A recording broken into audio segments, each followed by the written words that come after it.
Hello, everybody, and welcome to day 2 of the Challenger Showcase, sponsored by Team Ambition. My name is Moose, and I'm joined here by Sovereign. Sovereign, how you doing today, sir?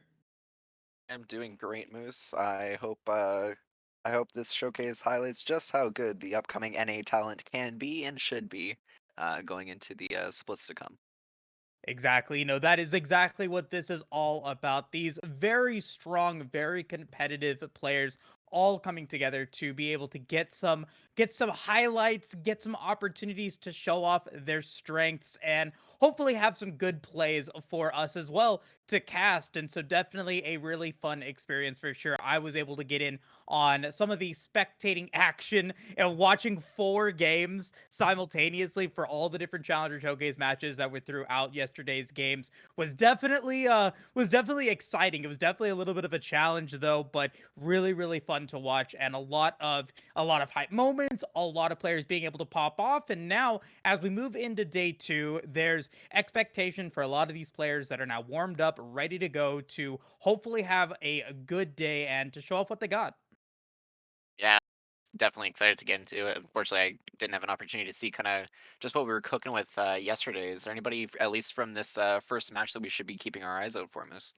So I would have to say that there were a couple of different players on both sides that maybe had some good moments, that maybe had some room for improvement. I think that there are a couple of players that didn't play yesterday, but obviously, like, I saw Yurasan play as Twitch, which is always fun to see. I'm a big Twitch fan, and to be able to get that yesterday was really cool to watch. I think that Onat, had a decent showing yesterday in the games that I was able to watch with him. He was up against some really tough competitors and now has another chance to be able to go in today. So really looking for me at least, I want to look at the bot lane, especially Yurasan going up against ZKG, but I'm also really interested in the jungle. There's definitely some spicy jungle pickups from both Maniac and Hexmas that I'm looking forward to coming into. But we're ready to get into the draft, and they are flying right through it. We got the blue side, we got the red team, we got Auction Senna and Hecarim Band out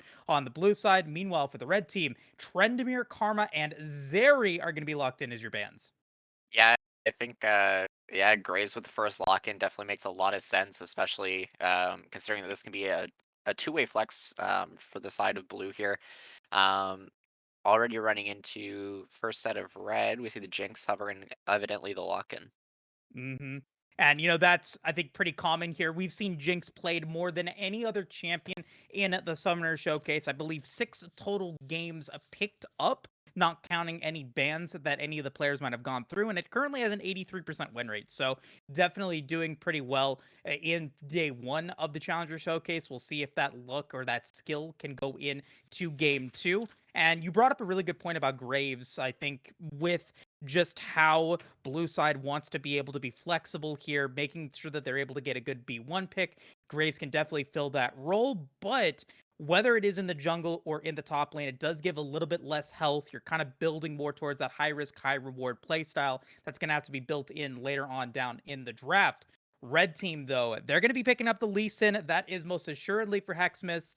Plays, I think, a lot of games with it and definitely going to be feeling pretty comfortable as we get to see the Twitch hovered once again, potentially for Euroson. That could be a pretty fun pickup.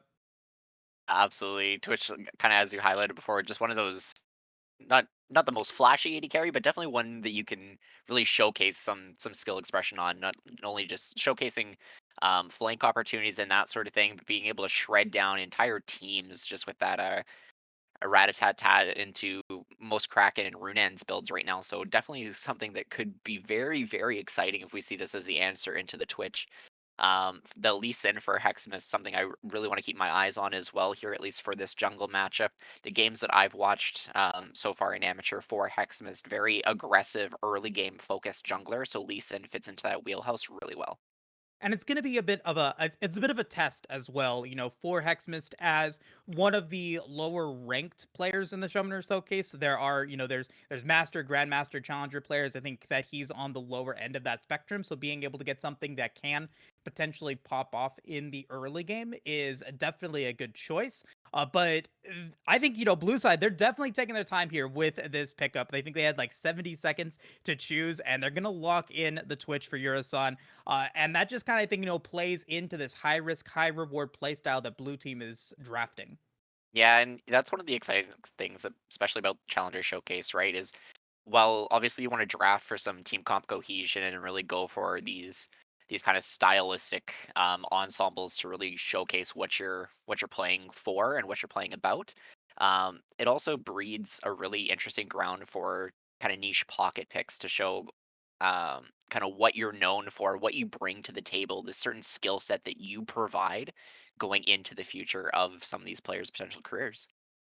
And that brings into a good point is you want to be able to go in for that team cohesion. Nautilus definitely going to be something that can just bring a team together, not only with his big anchor in the dredge line, but then just being able to be so impactful in team fights. Hovered in here potentially for the B3 pickup.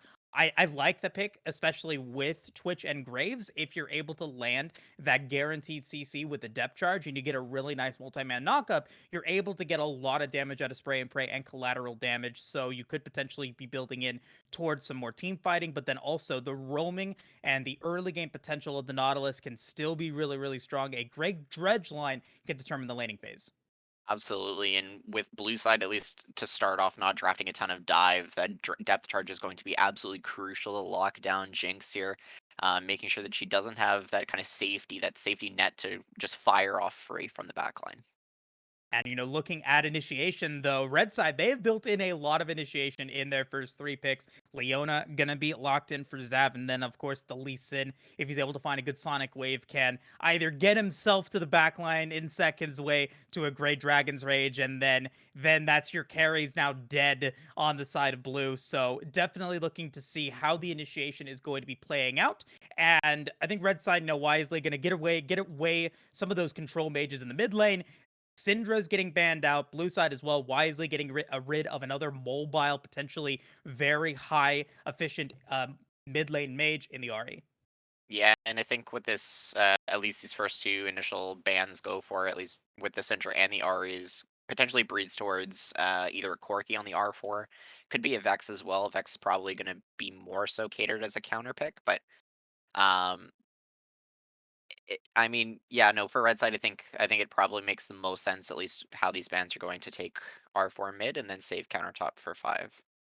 And it's very interesting to see, what are these last two picks going to be? We saw Silas piloted a couple of times day one, and it was actually, I think, really, really performed well with. And then being able to get some high value ultimates, I think, especially on red side with the Dragon's Rage and already with the Solar Flare. If blue side wants to go for a Silas, it could potentially give them a little bit more initiation, a little bit more frontline that could help them out. But we'll have to see what they decide to go for. Maniac not going to be able to get his Evelyn, as well as the Malphite. So more initiation going to be banned out from the blue side as the Rise is hovered potentially for Onat's mid lane.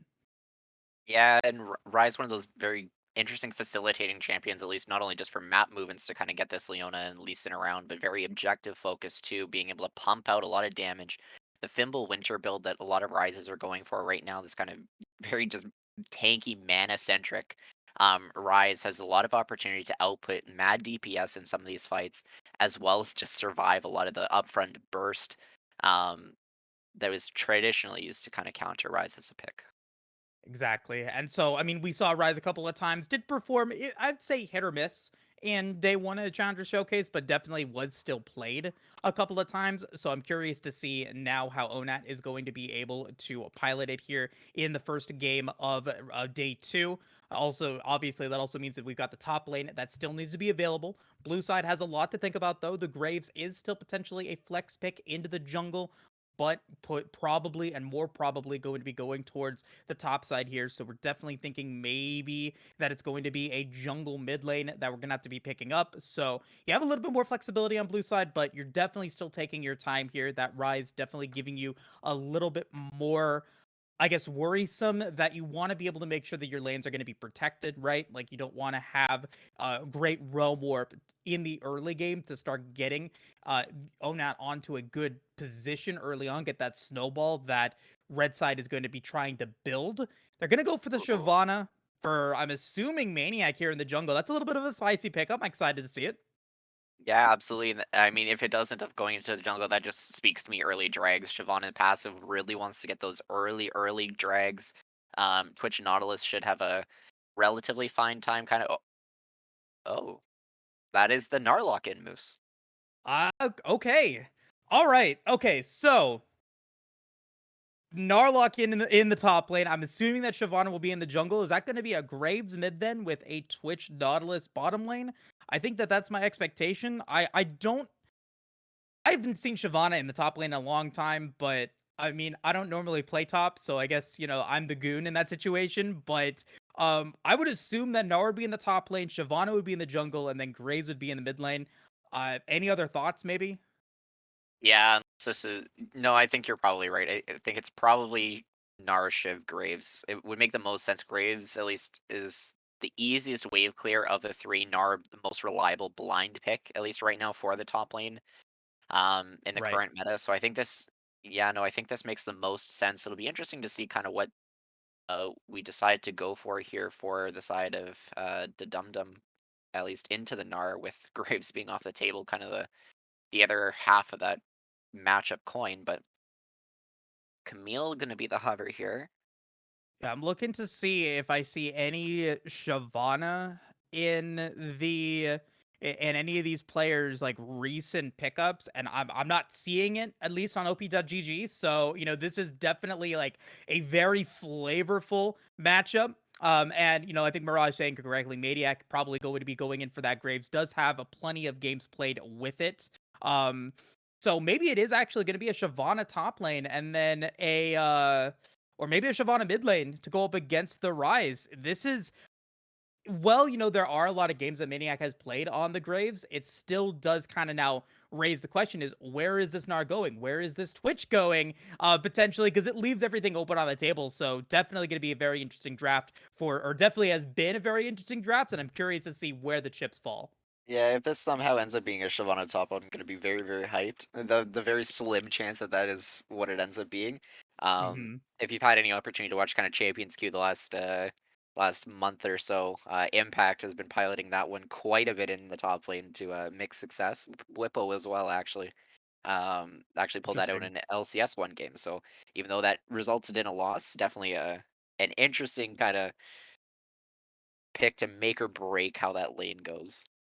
Fair enough. Fair enough. I'm excited to see now how it does decide to play because Shyvana can be extremely impactful if she's able to kind of get past that awkward early stage of not being able to, I think, have decent time. I think Camila is going to be able to bully her in the first 4, 5, 6 levels, but then once you start getting going, or if you get some ganking assistance, you should be pretty okay. And you then are able to potentially scale up still with dragon takes. The Twitch and the Nautilus still should be able to have a decent priority in the bottom lane to be able to give whatever jungler is available that assistance to be able to go for those drakes. And so I think really going to be relying on making sure that the whole team plays really, really well here on blue side. Red side, for example, though, I think, waiting to make sure that they're going to be able to scale up nicely. If they're in a decent position come the 20-minute mark, you're going to have a Jinx with potentially 3 items. Rise will be at full power,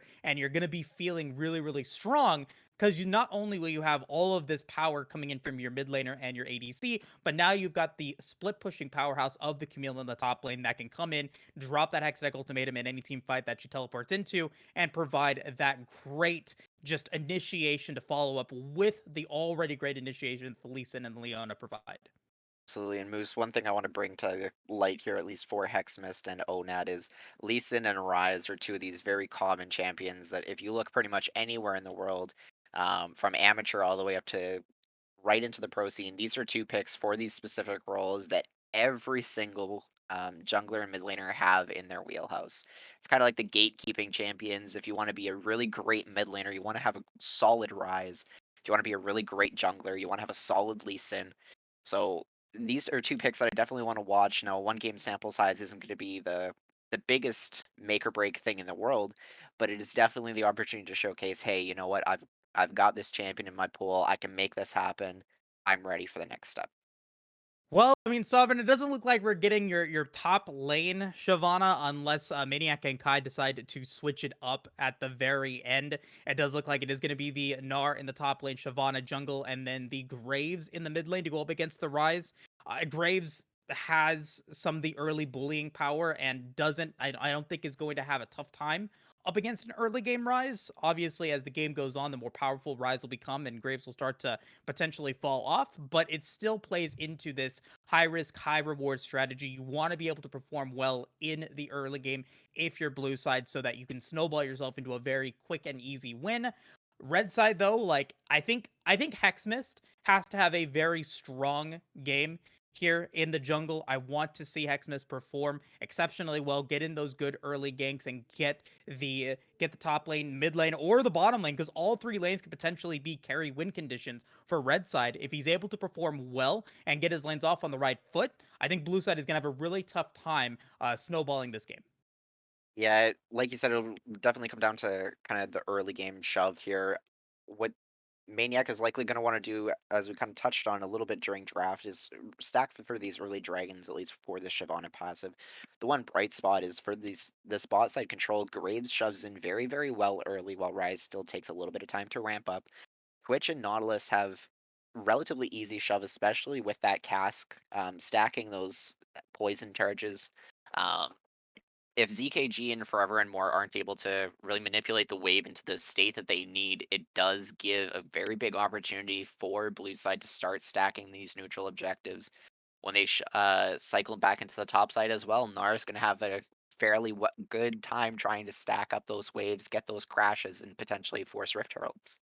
And that's going to be, now the expectation here. Like the stage has been set for this game, and for a lot of these players this could potentially be their last game of the Summoner Showcase. They've already played one or two games in day 1, and so this might be their last opportunity to be able to show us what they've got. And so they got to take whatever success or setbacks they had in day 1, not let it get to them, and really perform well here coming into day 2. And I think that we've set up two very strong compositions that can play very, very well and can give these players the opportunity to put in those highlights. So, very excited to see how it actually plays out. We've got about a minute or so before the spectator delay is completed. So, we're going to take a quick break and then we'll come back here for game number 1 of day 2 of the Challenger Showcase. We'll see you guys shortly.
Hello, everyone. Welcome back to the Summoner Showcase. That is a very quick break, and now we are live for Game 1. Blue side and red side are looking to battle it out here in this first of 3 games played today on XLNC 2. Sovereign, any expectations in the early game? Are we going to see any shenanigans? Uh, I don't think it'll be anything too crazy, at least for this level 1. Might see at least the initial ward 30 place in the seconds bot until lane. We minions will actually spawn. see it from Forever and More. Relatively standard, at least to try and get this early bush control in the bot lane. But unless we see something as a late invade for some vision, either from Kai or Cry now to see if Lee Sin is going to start onto this red side or not, it should just be a pretty standard level 1. Pretty standard level 1 indeed. Take a look at some of the different summoner spells that we have here. We have for Urisan Minions Cleanse have along with the Dum spawned. Dum going with the Flash Ignite. No heal on the bottom side for blue side. ZKG going with the Exhaust as well as Forever and More going in with the Ignite. So 0 heals in this game, along with a no flash Camille on Mob, as well as no flash on Maniac E-Girl. So a lot of potential for a lot of blood to be spilt, especially in the early game.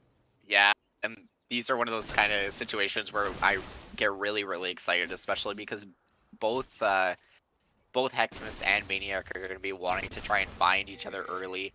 Um, More so on the side of Hexmas trying to shut down this Shyvana, prevent her from having the opportunity to scale up really to anything to impact the early game with no hard CC to really set up for her laners.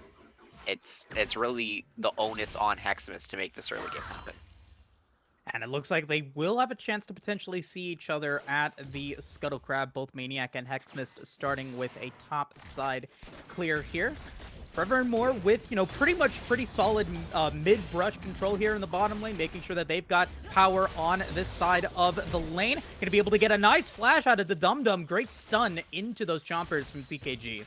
Yeah, and that's just really well played wave management, forcing that level 2, understanding that you have that level 2 power spike. Yurisun and Dum Dum kind of auto forced to back away from that wave after seeing their first 2 melees on that second wave fall. So good respect, but it does still force out that flash. And now we potentially an opportunity for Hexmas to come in for an early first blood. Dropping into the Dragon Pit, trying to be able to maybe find a ward and a play onto a Maniac, who is at the red buff, completely omitting the blue buff here. Maniac, scared of Hexmas and Onat, is going to walk away. And this is exactly what we wanted to see, right? Hexmas trying to run this early game, force Shyvana out of the jungle. She has no real way to duel, even despite the Ignite PTA here.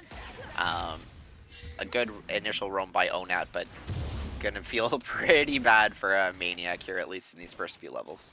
And there's really no way for them to stop it. Hexmas picking up that nice red buff there. Even trying to go for the Sonic Wave to maybe pick up some Krug gold as well. Gonna be able to pick up the double red, putting Maniac E-Girl a little bit behind. And like you said, Maniac is not looking to duel here and instead just going to give up that Scuttle Crab. Yeah, and we already see Hexmas at least taking the initial look here. This is going to be Flashless Nautilus, so if this gets any crazier, okay, maybe not, he will back away, but the wave is building, at least for the side of Yurisun and Dum-Dum.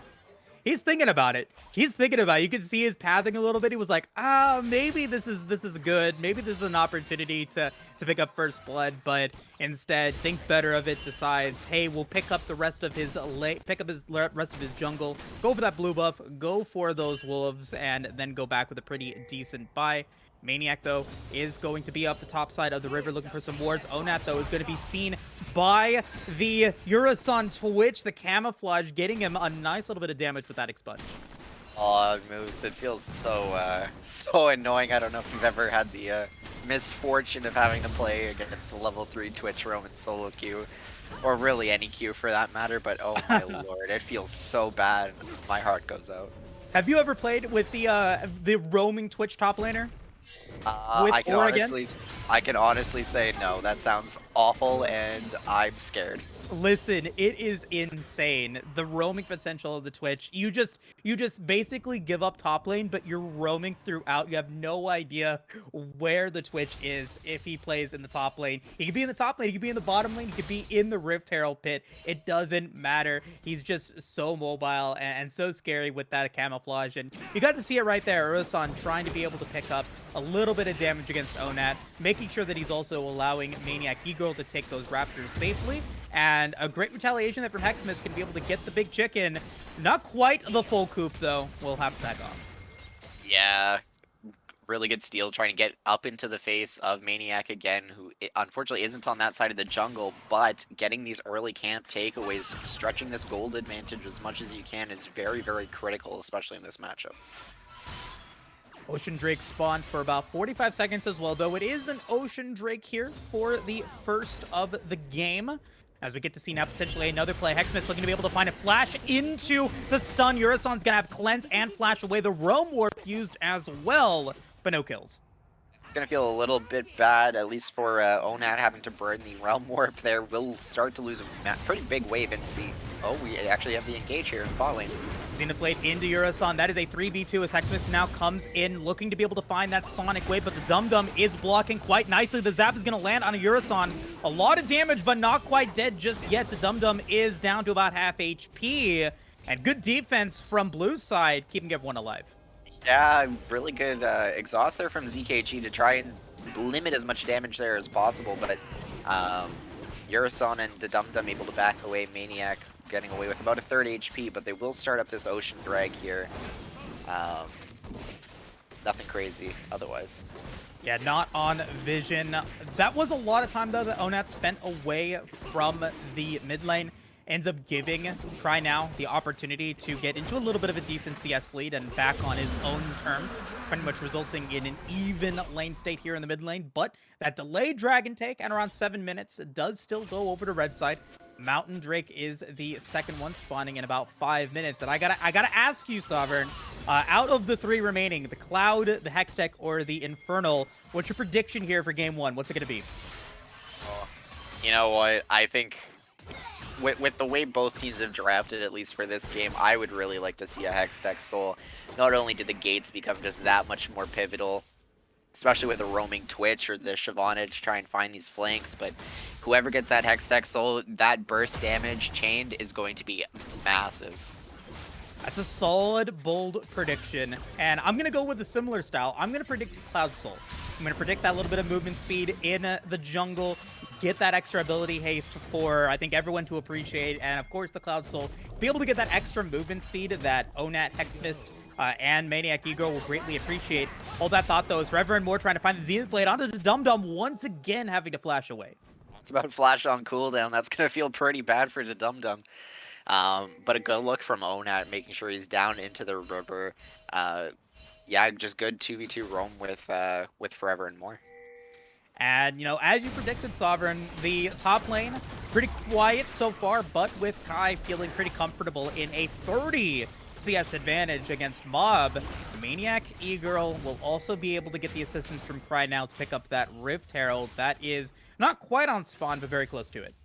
Yeah, and that's what they're gonna have to play around. Cry Now has a lot of wave shove in this, especially after those 2 roams by Onat. So while he hasn't gone down a plate, at least in the mid lane so far, he is starting to bleed a little bit more gold, a little bit more XP, and that will give Cry Now the opportunity to really join up with Maniac and force these neutral objectives. Onat going for another dive against Urasan and the Dum Dum. They're looking to try to maybe pick up some turret plates here with Cry Now potentially on the way. He's going to be in potentially a battle here with Hexmix. Hexmix is very much in trouble. Collateral damage used. He's down to about 300 HP, but meets up with the rest of his team and now going towards the red buff. Yeah, very, very close there. Ignite just wasn't up yet for Cry Now. Would have cut through the healing with that safeguard. To try and cut through and take down Hexmas for that first blood, but just not up in time.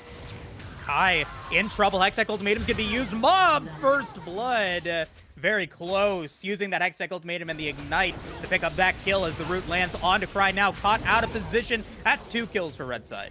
Yeah, a really good solo kill play up into the top lane for Mob. Sayab not letting that 30 CS disadvantage hold him down. He's got that Sheen in inventory, so he's going to look for that fight off the hook shot. Whereas the fight just to the left of the mid lane there, a really good three-man stack will find Cry now out of position just a little bit, forced to blur in the flash, but it just doesn't matter. ZKG will see that Maniac is going for the blue Sentinel here. Forever and More is going to get caught in between both the Dum Dum and Maniac. A lot of rocket damage from ZKG as the Dragon's Descent used defensively to get away.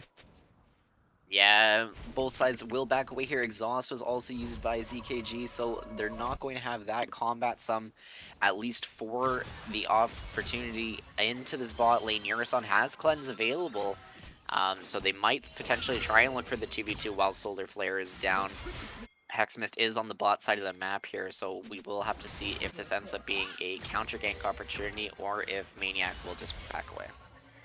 Speaking of Hexmist and the opportunities there, still has that Rift Herald, but now looking for potentially a 2v2. ZKG going to flash after the Dragon's Rage from Hexmist, going to be on to the Dum Dum, but Urasan is the target, going to fall, making a 1-for-1 so far. Forever and More coming in, can't quite hit the Zenith blade, but Hexmist picks up the double kill. Yeah, and this just goes back to what we wanted to see from Hexmist, really making these early game map movements, trying to facilitate the lanes. There's next to no hard CC onto the side of blue here, at least to start off, with the exception of the Nautilus. So Hexmist trying to find these advantages, make these jungle interactions happen, and it's paying dividends for them in the early game. I think exceptional position from Hexmist. He's been right place, right time. Couple of times so far in this early game, making sure that he's not only able to protect his lane, but now being able to produce some pretty valuable kills for himself on a killing spree, 3-0-0. Well, I wanted to see him pop off here in game one, especially since he was playing a very high impact early game champion like that Lee Sin. And now, you know, he's even in CS. He's got 3 kills. He has the Gore Drinker. He's done some good work here in the first 12 minutes, and he's looking to continue to keep that going with the Mountain Break now up. Yeah. No, never mind. Yeah, and move. Oh. Oh my goodness. Hold that thought. Mob is trying to pick it up and does, but a little bit of an anticlimactic finish ends up just being a trade. Yeah, we got a little excited there, at least hoping something would happen with the Solar Flare Moose. Another one on a Maniac. Dragon's Descent used defensively once again, but Hexmist will land another great Sonic Wave into the Resonating Strike. That is a rampage for Hexmist. Forever and More is in trouble. Flash from Hexmist to get the Dragon's Rage onto Cry. Now going to be able to get a ton of damage, waiting for ZKG to come in for the completion of the flank. Urasan coming through, will get hit and will fall. ZKG picking up a kill, looking for another one. That's Onat with a kill there. ZKG moving forward. Nice route to keep Kai from moving forward, and that ends up being a very solid play for Red Side. Yeah, and that flash Dragon Rage kick there from Hexmist, lining up on 3, set up those pins and knock him down as ZKG comes in for a real quick pickup onto Urasan. But Moose, in the meantime, we did have Maniac drop that Rift Shield with those last couple seconds for a few plate knocks onto this mid lane, but it does not pay off anything else besides a bit of pocket gold for him. Unfortunately not, and now out of position, Kai is going to be in trouble as Mob picking up their 3rd kill of the game. Very nicely done as they just continue to pick up these out of position blue side players. Now it's a 4-0 into Hexmist on this Lee Sin, 3-1-0 on Mob with that Divine Sunder ready to go, and really solid CS leads for ZKG. 1-1-3 has the Kraken Slayer. So we're looking at the early game and where the blue side, I think, really needed to pop off. They haven't really done so yet. No, I 100% agree, and it's really unfortunate that, you know, we see Kai getting caught up into that red side jungle there. Especially with the Inferno map, there's much less space to hide. There's a lot less opportunity for you to find these kind of transitional plays, waiting for that moment, having those number advantage plays and opportunities at least to find these initial kills. Urasan into Dum Dum will start to walk into the mid lane here to get this shove up for this relatively low mid tower Moose, but aside from that, oh, Solar Flare. Nice Solar Flare under Urasan. The Zenith Blade does not land, but the root will land onto the Dum Dum as he flashes away once again. To be able to get away from the power of Forevermore and ZKG. That's no kills, but a lot of summoner spells consumed. Meanwhile, bottom side of the Rift, Cry Now and Maniac, we're looking potentially for a play on a Dragon's Descent, but not going to happen as we get another continuation of it. Hexmist is going in way aggressively there, finding the Dragon's Rage on Maniac, E-Girl, and will pick up another kill. Unstoppable on this Lee Sin. Meanwhile, in the top lane, Mob will pick up another solo kill against Kai as we finish the dive here. Cry Now is in trouble, and Hexmist double kill, 6-0-2. Yeah, a lot of action on both sides of the map there. Mob with the 1v1 on Takai, again picking up a much more pressure. That CS gap now just about even here. But the bot side of the play there, Moose, really good map movements from the side of Red here to pincer under that tower and take 2 more kills back to back. Beautiful performance, I would say, from Red side. I mean, now it's 12-2. They're 6k gold in the lead at the 15-minute mark. I mean, they've got gold leads pretty much everywhere. A 800 gold lead for ZKG, a 2,000 gold lead for Hexmist against Maniac, and despite at one point Kai having a 30 CS advantage against Mob, he is now behind by 1,300 gold thanks to those 4 kills. So, you know, this early game going towards the side of Red as they look to continue to keep up the savage onslaught of kills. Another catch out as the Dum Dum falls, but that is going to be a lot of damage from Urasan. Actually ends up being the Dum Dum picking up another kill against EKG. I almost feel a little bit bad for Dum Dum in this game. Every time Flash has come up, he's been forced to burn it. I wonder what it's like to play with only one summoner spell. At least the one summoner spell that he had this time, it does end up turning out to a kill, but you know, it's got to feel a little bit bad to try and play this game with very limited opportunity to do anything. Unfortunately, I mean, he's been kind of just the sandbag. He's been just continuously attacked throughout the entirety of this game and has at least kept Urasan alive a couple of times as Mob is now looking to keep up their rampage, trying to find a kill on Kai. Teleports in and now looking to be able to finish the job. Kai, not able to get hit by that hook shot, will be able to walk away. Meanwhile, though... Good hop to save his life, but this could get hairy. Yeah, the Dum Dum gonna dredge line in onto Onat. Gonna be an Everfrost as well. The Dum Dum is rooted in. Urasan has no protection and will die to ZKG. Maniac E-Girl with a Dragon's Descent now potentially in trouble, but it's actually a godlike Hexmist being able to pick up their 7th kill as Maniac E-Girl extremely low, gonna get hit by the Solar Flare and the slow from it. Hexmist will find the damage, but it's Forevermore that picks up a kill. Flash from Cry Now, gonna just give the Resonating Strike over to Hexmist. Beautiful kick there from Hexmist as they just continue to keep the onslaught going. Hexmist trying to flash to pick up the ace onto Kai. Kai is the one that is alive for now. Can he pick up anything out of this? Is he now Meganar? Nope, he will live to tell the tale, but that is a ton of kills again for Red Team. Yeah, that was 4 for none, but it almost was a 4 for 1. Cry Now barely missed collateral damage with some fancy feet there from Onat to keep himself safe. But with the Infernal Dragon spawning now, this is going to be Soul Point potentially on the table here unless there's a miracle steal. Urasan and the Dum Dum are there. There's no way that they get there in time, and it ends up being Soul Point, like you said, with a beautiful dragon set for Red Team. Ocean Drake, Mountain Drake, and Infernal Drake's probably about as good as you're going to get without Hex Tech, I would say. Yeah, no, Infernal Drake is probably the more fun one in this map, especially because there's more opportunity for plays to happen. You know, Leona and Nautilus both thrive on being able to catch somebody out in vision with that limited terrain. As much as I would have liked those Hex Gates, this is probably just as more fun. Oh, definitely. And, I mean, a lot of fun for Red Team because they've got the 3 dragons. They're on Soul Point. They have the Rift Herald. They've got a godlike Lee Sin who is just tearing up this game. Hexmist has definitely come here to play here in day 2 and has continued to show off. I mean, that was a great play there, being able to get that Dragon's Rage on to Cry Now in that last fight, just continuing to show his prowess as the Lee Sin, and now maybe looking to go fishing for another one in the brush here. Instead of going for it, just continuing to play patiently, waiting to see if someone goes too far forward. Yeah, it looks like we might have a little bit of a contest on the red buff here as Hexmist will start to pull this one away. Maniac will actually just concede it, not willing to try and, sift around for it. It's just not worth the time. We'll end up pathing back towards the Scuttle Crab here, but Camille potentially on the move. Yeah, and unfortunately for Maniac and for Cry Now, like the early game didn't go in their favor, and so because of that, this high risk, high reward playstyle that they built is going to be feeling pretty bad, and now we're seeing the effects of a very fed red team. Hexmith now looking to go forward, going to get a little bit of damage, going to get rooted under tower, taking a lot of damage, but will be able to safeguard the safety as we get a nice solar flare under Urasan down to about a third HP thanks to those rockets from ZKG. Rift Herald will pick up one tower, looking to be able to get the headbutt onto tower 2. Does he get it? He does! A nice job, Shelly.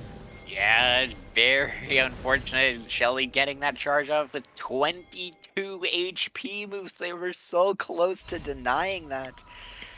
But it just doesn't come through in time. Unfortunately, no, and that's just another good play here from the red team. They were coordinated. They said, hey, let's just get a little bit of damage. Urasan now less than half HP, feeling scared to potentially fall once again, having to back away. They couldn't get the damage in to finish off the Rift Herald, so now the base is exposed for blue side. They've got to worry now potentially as we move into the 22-minute mark, what the possible win conditions for red side can be. We've got Soul Point ready to go, Baron is on the table, and now a very weak inhibitor tower in the mid lane means that blue side has options, and in League of Legends, options mean play potential, as they potentially are able to either close this game out or just continue to snowball it further. Yeah, and the one thing that at least they do have in their favor here is with Baron on the table in a minute 30 on this Dragon, they do have the option to potentially try and coin flip it. Now, with Baron being on the table, they understand that they need to try and deny the soul off, and that's probably what red side is also willing to have happen. They'll give up the initial soul for the Baron, at least as an option. If they do get that soul, it does force Elder Point, and that is essentially the only win con that ends up becoming left for blue here. But we will see at least a little bit of vision set up here with a minute left on spawn. Pinks are in inventory, so vision control is big. Forever and more getting this done onto the Dum Dum, looking to go for the solar flare. That whiffs, but the root does land thanks to the choppers. And the Dum Dum is the target. Hexmix is legendary as a collateral damage. It gets a lot of damage onto everybody, but it's not quite enough. Guy's gonna get hit in the X-Tech ultimatum. Not going to go down. Mob is on the wrong side of the base, but will be able to hook shot away. Nicely done. 2-0 blue side. Parkour. Mob gonna jump over that base wall, trying to find something more. But Onat here outputting a ton of damage. Oh my god. Oh, and it's not over yet. Hexmith is looking to find. He's flashing forward using the Gore Drifter damage. Gets the Sonic Wave into the legend resonating strike. That is 2 more kills for red side. And I don't even think that they need it. They actually pick up the Ace against Maniac. Mob 7-1. They're going to be able to pick up that mid tower and an inhibitor. Yeah, the Dum Dum and Cry now forced to just kind of watch this inhibitor go down. Bot lane is shoved in by ZKG as well, as they'll potentially try and crack that tower. But Dragon is on the table. This will be the permanent buff for them. Going forward, that means Baron is the only thing left in their eyes besides a Nexus.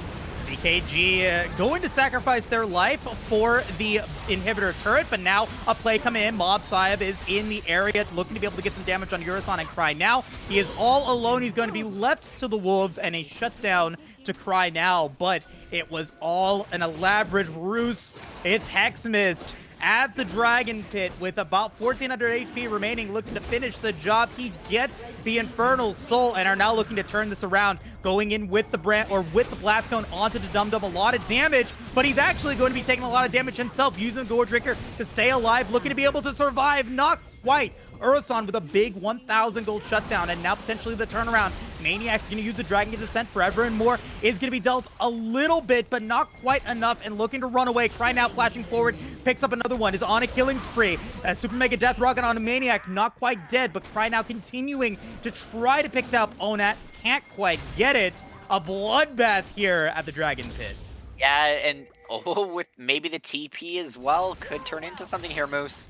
Yeah, not over yet. Mob is looking to be able to get something onto Urasan. Finds the stun and the wombo Oh, combo. The rat is sliced and diced as DKG picks up another kill. Cry now falls. Onat with another teleport. Able to get to the backline on a rampage. Obliterates Maniac to finish it off. A pseudo ace for Red Side with the Infernal Soul. With 3 members remaining, they are looking to push forward towards the Nexus and potentially end this game. Onat, we haven't talked about him, but he's 4-0-11. He's got the massive blue build rise. He's dealing a ton of damage to Kai, and Kai will fall. He is now unstoppable as Onat picks up his 5th kill. Towers are still up. The Dum Dum's looking to root onto Mob, and Mob will fall, but Urasan is now potentially looking to be able to use the spray and pray on Onat, but now Hexmits, the cavalry has arrived. Onat is dominating. The tower is extremely low, but Maniac and and Cry now are back up. They will not take the game, but they will back away with a huge win. and what a sequence there, Moose. Just a quick recap of kind of what we just saw. With Hexmas taking down the dragon, going right over that wall, he blast cones into 4 around Krugs. Maybe a little bit of hype, maybe a little bit of miscommunication, at least for the turn. Does give his life over, but then Maniac with the full Dragon's Ascent in. Blue side picking up tons of bounties on the heads before the Mob Syab TP return and the march down mid lane. But we're going to look towards Baron here, Moose. This could get interesting. Okay, let's see if they could potentially do it. The Dum Dum Cry now and Maniac are looking to maybe find a pick onto anybody, somebody, anyone, so that they could potentially go for a Baron Hail Mary themselves. Elder Drake is not up for another 3 minutes here, Sovereign, but it might not even matter. ZKG and Hexbis just are melting Baron themselves down to about 8,000 HP. And a potentially last fight of this game. If Red Team is able to get Baron, that could potentially spell doom for Blue side. They know that they have to go in for this fight. The Solar Flare does not hit anybody. Maniac E-Girl does have full rage and can go for the Dragon's Descent. Urasan on the other side of the pit has the Blast Cone, as Forever and More looking to be able to get the stun onto the Dum Dum. A lot of damage on to Cry now with the Dragon's Rage. Onat is godlike as he takes it down to Dum Dum, and now Hexman is looking to be able to get into the back line, is able to help assist ZKG in picking up Kai. A double kill for ZKG. That is 4 members down for Blue side. Urasan remains not part of that fight, is now invisible, gonna get caught out, gonna give the ace over to ZKG. That should be the game. Over to Red. Yeah, and that's the one downside. I was going to say Urasan needs a really good flank here, at least to set up. He ends up behind the Baron pit, seen by the Baron damage through the camouflage. They do decide to pick the fight, knowing that he can't join, and they close out this game in record fashion. Very nicely done. 27 minutes. And overall, Onat and Hexmist having a phenomenal game. 11-1-8 on this Lee Sin, 7-0-14 on Onat with the blue build rise. And I mean, solid performances there out throughout the entirety of Blue side. Red side just never got off on the right foot and lost this game, I think, pretty early on due to the massive snowball that Hexmist was able to create. Yeah, and it speaks volumes to the ability, at least to understand what you need to do in the early game to make this happen, understanding where he needed to be at the right time, facilitating his team into positions where they're kind of able to take over for themselves on their own, with exception of Mob, who decided he was just going to flip that lane on its head. Yeah. I mean, yeah, Mob he was behind by 30 CS at the very beginning of the game and was feeling a little bit behind, but he was able to really, bounce back. Oh, after he got that solo kill on Kai, he never once was in a situation where he felt like he was in trouble.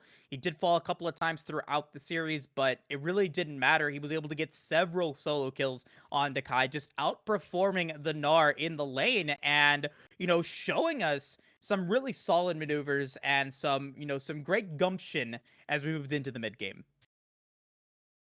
And I mean, if that's your last game, kind of the weekend, at least as far as this goes for anybody on the side of red, what is statement game to show as your final highlight, at least of this weekend here, Moose? Right, exactly. I mean, you have to think Hexmas performing exceptionally well. And even we didn't really. I feel so bad because I really didn't talk about ONAP because I mean, a lot of what we saw was a lot of just great maneuvering and initiation from Hexmist, but Onat not dying that entire game, was quietly building up his power and then eventually was able to just basically one shot anyone that he pleases. You saw that I go back to that one fight later on in the game where Onat was able to find just all of the damage onto Urasan and pretty much hundreds of zeros him from that inner tower and was just able to be so impactful. And then with those realm warps being able to get everyone to safety or to maneuver into finishing the game. So all in all, really solid position, really solid game from the red side. Blue side, there were moments that it felt like they could have made some plays happen. You did see some skill coming through, but unfortunately, Maniac with a 0 and 6 jungle on the Shyvana definitely doesn't feel good. You weren't able to get those early dragons. You weren't able to match some of the roams that Onat were able to get if your Cry Now getting caught out in the early game definitely didn't feel good. Yeah, and the yeah, no, it's really it's really a tough position to be in. When you feel like you have nothing going right. There were still glimmers of hope, at least, of trying to find opportunities to kind of bring the game back. We saw the initial wave shove, at least from Kai and Cry Now, so that Maniac could get that first Rift Herald. But kind of from that point on, it just felt like nothing was going right for them. They had a slight glimmer of hope further, at least off the Hexmist Krug dive after that final Soul Point Dragon. But aside from that, yeah, no, it feels like getting hit with two plus fours when you're playing Uno with friends. I've been seeing a lot of Luno references, and I was on Twitch earlier today, and I guess it was a community Uno event. I have not I haven't played Uno in a long time. I feel bad. I feel That's okay, bad. I Moose. feel We'll get some of the other casters together. We'll do a community Uno night or something. oh thank God, thank God. I can show everyone my lackluster Uno ability. But anyway, with that being said, though, I'll go cry in my corner by not having any people to play Uno with until the caster community event. But until then, though, we're gonna take a quick break. We've got another series ahead of us here, another great match between two teams, 10 players that are all looking to be able to show off and show us what they've got in the Challenger Master level area in League of Legends. Going to be a ton of fun. So we'll take a quick break and we'll be right back, folks.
Yeah, you know what it is. Just cracked open a fresh AM grind coffee, man. CB Clockwork versus Lotus White tonight.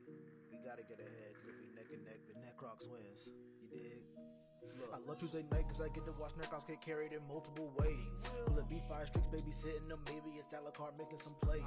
Or will it be taco and pants? I know that they suck, but it could be a phase. But what if it's none of the above and he gotta step up with no time to learn the game? What a shame. But it all comes around like clockwork. Billy bout the booty bang your whole roster. Big coops might got big monsters. Big dubs got subs, roll swappers. Dory K hit a flake, no flash, screen gray. That's another smart pants misplay. Make them think we got shotguns and smokes. How we about to put Lotus in their graves? Clockwork finna win 3-0.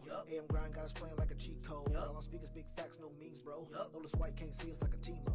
Clockwork finna win 3-0. AM grind got us playing like a cheat code. All on speakers, big facts, no memes, bro. Lotus White can't see us like a Timo. We banning out Zion Silver. Watch that bot lane and fail to deliver. Composition is full of some sinners. Treat them flowers like bots for beginners. Come and taco off shit is just pitiful. He keep his deaths under 10, it's a miracle. We brought a goat off the bench with a question. Why are you running your fears instead? You see what we did to Redacted? Make a proof disappear like it's magic. This series should go on the classic. Triple swapping the bot is the gas. Coop show, take flashes. Pathin, fantastic. A la carte don't honor our deal. We sue sun like NASA's backwards. Clockwork finna win 3-0. AM grind got us playing like a cheat code. All on speakers, big facts, no memes, bro. Lotus White can't see us like a Timo. Clockwork finna win 3-0. AM grind got us playing like a cheat code. All on speakers, big facts, no memes, bro. Lotus White can't see us like a Timo.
everybody, and welcome back to the Challenger Showcase here. My name is Moose, and I'm joined by a Sovereign. We're just about ready to get into our second game of our 3-game block. But before we do, we wanted to give an opportunity to the jungler of Red Team for Game 1 to talk about that game and to get a little bit of insight about that performance. We've got Hexmist here on the mic.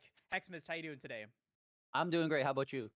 Oh, I'm doing fantastic. I mean, again, Sounds good. congratulations on the win. It was definitely really a strong performance. When you came into the draft, did you know that you wanted to play Lee Sin, or was it more of a that was just what was good for the composition? So this is one of those drafts actually, like that was very different from the other teams I've played on. Like not teams as in like teams, but like combined teams.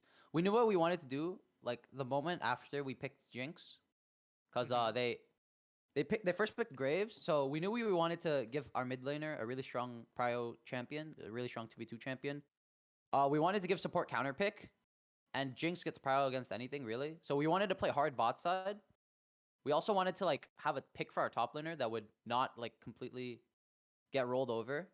We wanted him to have like a say in the game without getting too many resources, because we wanted to like play hard for bot side, either dive, invade, or just like a gank, something like that. So we knew what we were trying to do with our draft very early on, and I think that the enemy team was kind of caught off guard by it, because I think our draft does very well into theirs. Next, this is the second opportunity I've had to kind of watch your games. I didn't get to see last night, but I got to watch the games from the 24th, which was Thursday last week. I forget what league that was, but um, Mhm. in both sets, we've seen, or at least that I've seen you play, you've been a very kind of aggressive playmaking early game jungler. Is that kind of the style that you define yourself as, or how would you um, define yourself at least as a jungler? I think that no matter the champion you play, I like a lot of styles like Xin Zhao, Lee Sin, Evelyn, Kindred, etc. It really doesn't matter what style you or what champion you play. You can always do some kind of aggressive thing, or at least in most games. Some games like you don't have many winning lanes. Like I like to like learn how to play aggressive, because if you play passive, there's so many opportunities you miss. And even if you play aggressive and you die, you can like learn from the opportunity, because there's almost always something you can do aggressively, no matter what circumstance you're in. So that's how I like to play out. That's my like mentality for the game. Nice, nice. Sure, and I mean, we saw it. Like, I think you were very proactive throughout that entire game. Like from the very beginning, you definitely were looking to find advantages wherever you could. I go back to the very beginning. You were able to push off the push off the maniac Shyvana on that red buff, and then from that point forward, you were pretty on point with everything that you were doing. It felt like you only dying that one time. It looks like, from kind of from the op.gg, I don't know, maybe you have a different champions or a different account or anything like that, but looks like you like to play a lot of like the AD kind of bruisery champions. I see some Viego, I see some Lee Sin, but I also see some Zed and some Kiana, which I definitely thoroughly enjoy. Are you normally jungle? Do you play a little bit top lane? And are there any other champions that you've played that I haven't talked about? So as of now, for jungle, I can play pretty much all the junglers. I just in solo queue I like to pick what I like to pick. But Right. basically my jungle pool when I go into these games is whatever I can remember and whatever looks good. Mhm. But in regards to top lane is right now I'm like exploring my options as Sure. top mid and jungle, like either or. I just want to like open myself to as many offers as I can, because I think I am smart enough to like do a role swap. My top and mid are not as versatile as my jungle, but as jungle I can play most champions in that role.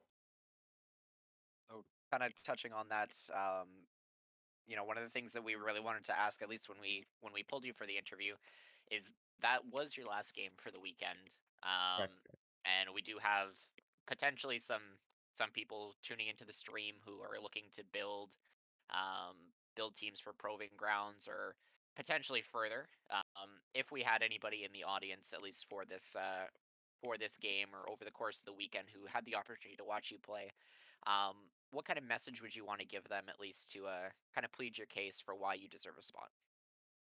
Okay, so first thing that everyone does, they're going to look at my OPGG, obviously, because uh there's a bit of a standout there. I am not the highest ELO player, and that is obviously an issue for Proving Grounds, obviously. And I have been working on that, but the message that I want to send to those people who are looking to pick me up, there is a reason I'm playing in a challenger showcase, even though it's like there are some exceptions, such as like myself.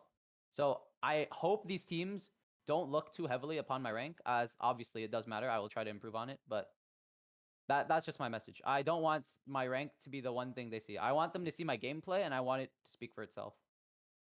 And I have to say, I think your gameplay really did speak for yourself in what you were able to do in that showcase. Definitely Thank a you. lot of control, a lot of composure, and I was definitely impressed seeing what you were able to bring to the table. I know that I think you play or you do some Twitch. Are you pretty consistent on there? And if you want to link or show everyone what your Twitch is, shout it out now.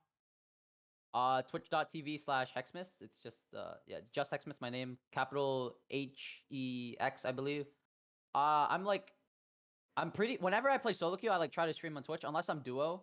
Whenever I'm playing by myself, I always look to stream. And just today, for the combine, I haven't streamed as much because I stream on Discord, so I don't want to stream on like two different platforms, and the Right. VODs are being recorded as well. So whenever I'm playing solo queue, whenever I'm trying to climb, I'll usually be streaming on Hexmist.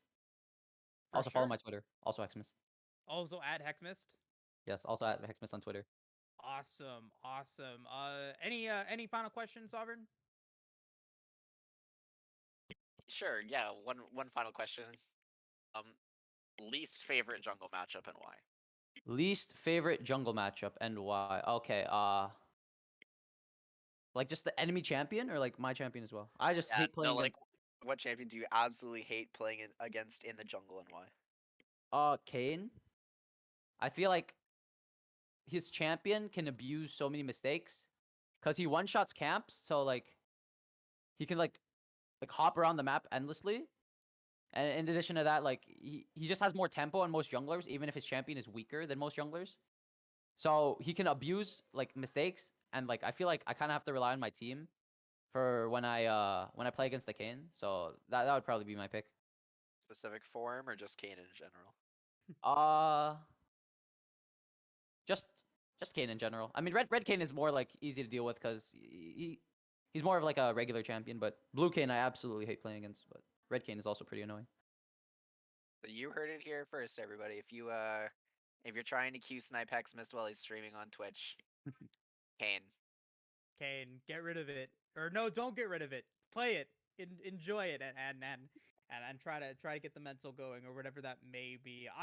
I'm not a challenger player. I don't have to deal with that. No one's sniping me in my League of Legends games. But hey, Hexmas, thank you for taking the time to talk to us. Really do appreciate you taking, like I said, that time to not only be able to chat with us, but then to give some of these, scouts some insight into what it is that you bring to the table. So yeah, thank you very much. Hey, thanks for having me. Yeah, and I mean, great performance there from Hexmist. I think probably a standout. Like I think we've been talking about it. He was brought in for a reason, a standout player in game one. So really showing us what some of these players are able to bring to the table, despite their rank, being able to bring great value to a team and potentially great value to organization, despite potentially only being Diamond One. Very impressive indeed. Yeah, no, absolutely, and um, goes to speak volumes, not just in kind of how he envisions himself fitting into a team with what he brings, but I think it also speaks their moves to kind of his approach to the game and the kind of mental maturity and at least how he wants to approach opportunities going forward and just kind of that drive that is backing his decisions. Exactly. And that just it goes to show it like it I think he's a younger player as well. So like he has still time to be able to develop as players, and that's it's so weird to say like he's a younger player. I'm not a younger player anymore. I'm 28. I'm older now. I'm basically a fossil at this point, and it feels so weird to me at points to see like younger competitors coming in and rising up to the challenge of being that next generation of great esports competitors, whether it's League of Legends, especially here in League, but other franchises and other genres of games. It's definitely really cool to watch. So again, yeah, thank you to Hexmas for being able to stop by, and hopefully he's able to get some good value out of the Challenger Showcase. With that being said, it does look like we are getting ready to begin game number 2.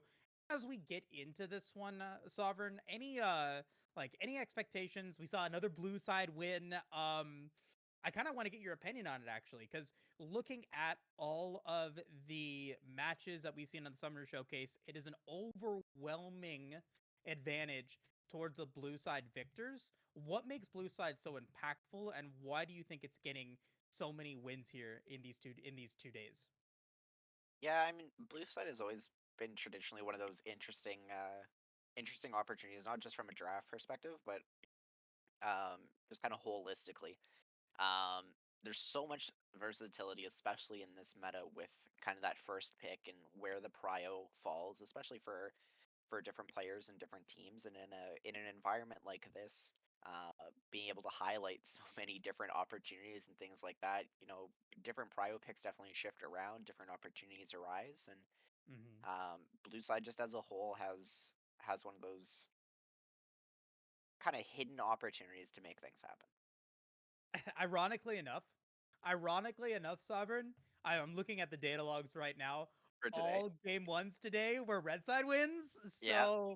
So I set you up a little bit. I'm sorry. I tried to set you up for something cool, and then I didn't check my stats. No blue side wins at the start of day 2. But hey, it maybe it's also an opportunity now for the red side to even out a little bit, because it was overwhelmingly blue side on day 1, and now one more game where all four channels get a red side victory, and it's back to even again. So the definitely interesting to see for sure. But with that being said, very cool to see. I think a lot of different players, a lot of different teams coming through. Want to also shout out the other channels that are in the Challenger Showcase. You've got XLNC One, that is also casting games. Team Ambition, their organization Twitch channel, is doing stuff, as well as Nameless. So a lot of amateur organizations coming together to make this possible. And well, we got a little bit of time before the draft starts. Really thankful to not only Team Ambition, but just all of the coordinators, production staff, and casters that have been able to come through and bring all of this together, because it's been a ton of fun to watch, and it's been a ton of fun to be part of. Sovereign, I mean, you're a little bit more into, I think, the amateur scene. You were talking about watching a lot of stuff. Like, this seems very, very strong. Any other notes, I guess, to talk about with the Challenger Showcase? What you've liked about it so far?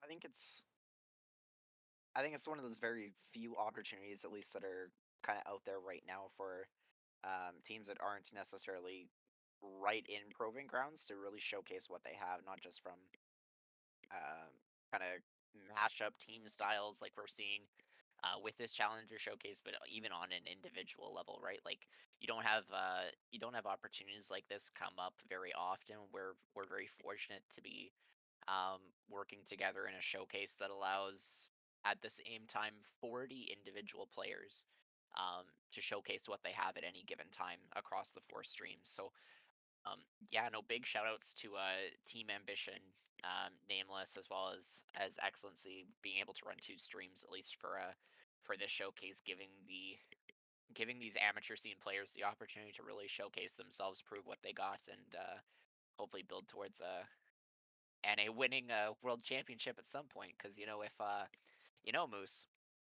if Onat queues up against Wolverine and Wolverine beats him, but then the next game, Onat beats another guy. And it's got that ladder effect, and then that guy could go on to be the next Bjergsen. So That's all Mhm. I'm saying here. This is the future of NA right here. This is the grassroots NA World Championship speed run. This is what we're calling it. There you go. Hey, I like it. That's what I like to. That's what I like to hear.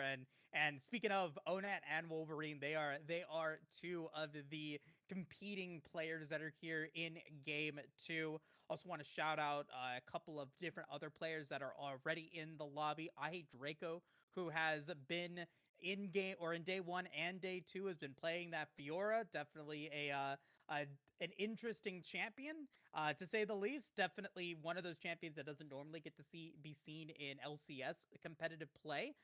So really, I think it goes to show not only the flexible players, but then also some of the one tricks as well. Um, any or Sovereign, what are you a one trick? Do you like any particular champion or role when you play, or are you more flexible? Am I a one trick? Nah, no, I don't think I'd say I'm a one trick. It really depends. Like, for anybody who, oh, Moose, you cast Excellency last year. Yeah, I jungled in Excellency for a little while, and then, right.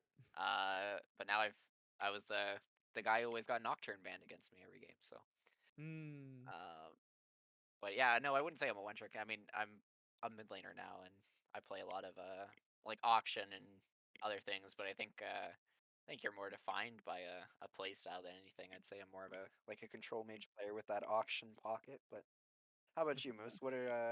How would you define yourself? Are you a one trick? What's your favorite champion? Oh, I've developed into a battle mage jungler. I really enjoy my Talia.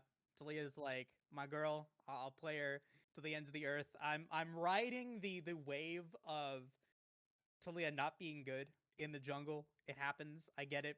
Eventually, she'll be back on top, but it's not season 12, at least not at this point. And I'm definitely feeling the effects in my ranked games for sure. But I think it would definitely be like described as a very aggressive, opportunistic jungler in the games that I play, and maybe a little bit too aggressive, not knowing when I should like hold my tongue and play a little bit more passively. But everyone has ways to improve and things to go on, and there's a reason why I'm casting Challenger Showcase and not in it. So with that being said, though, we are ready to jump into game number two. We're just about ready to get into the bans. Should be a very fun series for sure, and let's jump into it. Blue side versus red side. I want to call them Blue Sentinels and Red Bramblebacks, but I don't know, man. I don't know. Blue side, red side seems pretty good too. Yeah, we could go off the name of Dr. Seuss. We've got blue fish, red fish, but Oh, there you go. The blue fish and the red fish. I like it. Swedish fish versus blue sour patch. Maybe that's what we'll do. Ooh, oh, there you go. The blue sharks versus the Swedish fish. You ever had a blue shark? Uh, You ever uh no, is that like a gummy as well, or? It is. It's a gummy, and they look like little sharks. They have white bellies with blue fins, and it looks like a shark. They're pretty fun. Oh, They're I think I've seen those at like my local 7-Eleven, except I could have sworn they're dolphins. But no, if they're sharks, that would probably make more sense. either way, they're a gummy. They're delicious, but nothing can beat a Swedish fish in my mind when it comes to those sweet like gummy treats. But with enough of that though, enough of that. We've got bans now coming through. Karma's gonna be the first ban out here for the blue sharks. The Swedish fish are deciding to ban out the set. Taking away some of those that Bruiser top laner, as well as a pretty impactful support and flex pick on the blue side. Yeah, and Zeri gonna be that second ban here from blue side, which is a little bit more interesting. Usually Zeri is kind of considered that red side ban that everyone's worried about. You don't want to give that over as a first pick just based on how strong Zeri is. With that kind of Titanic Hydra, Triforce, Runan's Hurricane build that has been seen and tried to be nerfed a couple times here already since Zeri's release in both these 12.5 patches that we've experienced. But Senna going to be taken off the table as well here, Moose, as we await the third and final ban for the first phase for our Blue Sharks. Exactly. And I wanted to point out maybe a couple of the disabled champion pickups that aren't available here for the Challenger Showcase. Senna TK is not available. Senna, just still a very strong champion. A lot of players, I believe, Nine Lives can pick that up, along, of course, with that Yumi that we got to be careful about. The namesake champion for sure, but also Renata Zinzhao, because of the W interactions with Crescent Guard, not going to be available, as well as I believe that there is a player own peril for Braum and Pike. So keep that in mind as we move into these drafts. But with that being said, Hecarim is going to be the last ban for the Blue Sharks. The Swedish Fish with the Senna ban are hovering the Jinx, which has been so impactful in the Challenger Showcase. I think a pretty solid R3 ban. Yeah, and this leaves up Aphelios at least as the most likely go-to AD carry, at least meta-wise. Now that's not to say that's what we'll see. For the side of Zeshu is lined up as AD carry for this lobby, a very prominent Jhin player actually, with Jinx taken off. Varus also potentially something that we could see. Um, but I mean, yeah, there's still a lot of versatility that we could see. This could pivot in really any direction here, Moose. And you bring up some good points. Jhin, a little bit more meta. Varus has fallen off a little bit, but can still be very impactful. Definitely, if it goes into B4 or B5 for Zesu, if he does decide to go for it, can potentially be a little bit of a spicy pick, or potentially something that the Swedish Fish decide that they have to ban out. But there are other players that can potentially be available. Fiora is still on the table for Draco if he does want to go for that. We saw Onat play the Rise in game one relatively well, not dying at all, looking to be able to continue to keep that success going. So a lot of champions still on the table for both sides, taking your time to be able to get the best ban possible. Yeah, and it will end up being that Aphelios lock-in, which makes a lot of sense, at least as far as, not giving away anything. Aphelios fits into so many different team comps right now. You can play him for towards the dives with the blue-white gun R. Kaisa here likely answer, at least for the side of our Swedish Fish. A really good matchup into the Aphelios. You're a little bit lower range than you would like to be, at least if you were, say, Jinx or even Caitlyn in some instances, but still a very, very strong AD carry. Pairs well with a lot of supports that we're seeing kind of commonly around. And Canyo, at least as the support here for the Swedish Fish, plays a lot of enchanters, champions like Janna, Lulu. We could even see potentially the Renata Glask coming out, which could be very, Cool. very fun here. Um, so yeah, a lot of well, we're just gonna kind of hover around and see what we want to do. But where would you like to see this fall, Moose? I think when you're up against an Aphelios, if you can go for a champion that likes to build into a tier, it definitely gives you a little bit more power earlier on in the game. Aphelios takes a little bit more time to ramp up, and so if you do play a tier champion, you're putting all your chips into the mid game to make sure that the Aphelios can never get online.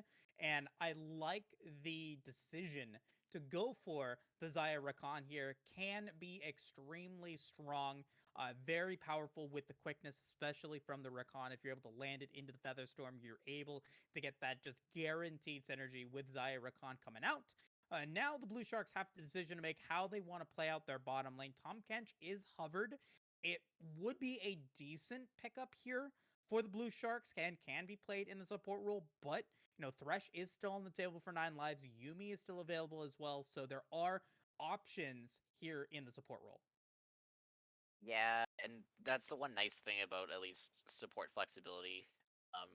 After red side grabs something like a bot lane pair, you have that opportunity for a support counter pick to try and get control back over that lane, but you also have the opportunity to take on whatever priority jungle is still up. As we do see the hover and evident lock of Lee Sin Oh, and Soraka. oh, oh boy. Oh boy. Okay, so Orange Butterfly I think is guaranteed to be that Lee Sin.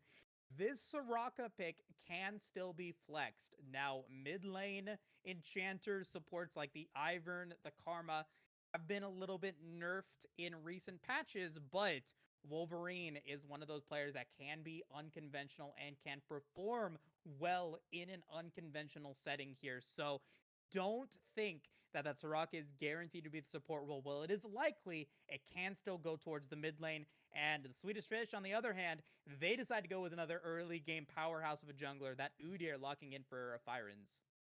Yeah, and something that we saw in the last game, at least as far as the Shyvana Lee Sin matchup, Lee Sin wanting to get into kind of the enemy jungler's face, especially take control over those camps, like we saw Hexmist do. Udyr wants to do the exact same thing. Look for those counter invades, to steal away camps, impact the map, scale up into that turbo chem tank, or Iceborne Gauntlet, depending on the build, but hopefully a little bit more action, at least in this early game, through kind of 2v2 or potentially 3v3 skirmishes in the river. Fiora going to be banned out here from the Blue Shark, and top lane is the decision for bans here from both sides. Camille Fiora, Malphite, and Aatrox not going to be available for WFF or Draco to pick up, so definitely pinching the pool a little bit here. Total of 5 bans in this game here in the top lane, but you leave open the Trendemir. That's such an X Factor pick, and Draco's going to be piloting that one in game 2. Yeah, and with the Malphite taken off the table, at least the most common kind of answer that we're seeing to Tryndamere across the world, not being on the table anymore, this does leave room for some potential Ooh. other options here. Not a lot of other kind of meta top laners in the pool for WFF here. No Gnar, at least that we can see, at least his recent games. And with set Aatrox and Malphite off the table, potentially Mundo is the fallback, at least if we're going solely based off OPGGs. Yeah, it's the Darius, though. That is the pickup. Darius up against Trendemir, as well as the Zillion lock-in. So, Zillion and Soraka, I assume that it's going to be Zillion mid lane, Soraka support, but those still can be flexed either way. And now Onat has to be prepared for either choice. Is hovering the Vigar to be able to go for that burst, primordial burst, to be able to just annihilate some of these weaker health bars, these very low health bars. Soraka, Zillion, and Aphelios not going to have a lot of health to be able to survive a massive amount of damage that Vigar is going to be able to build into the mid lane.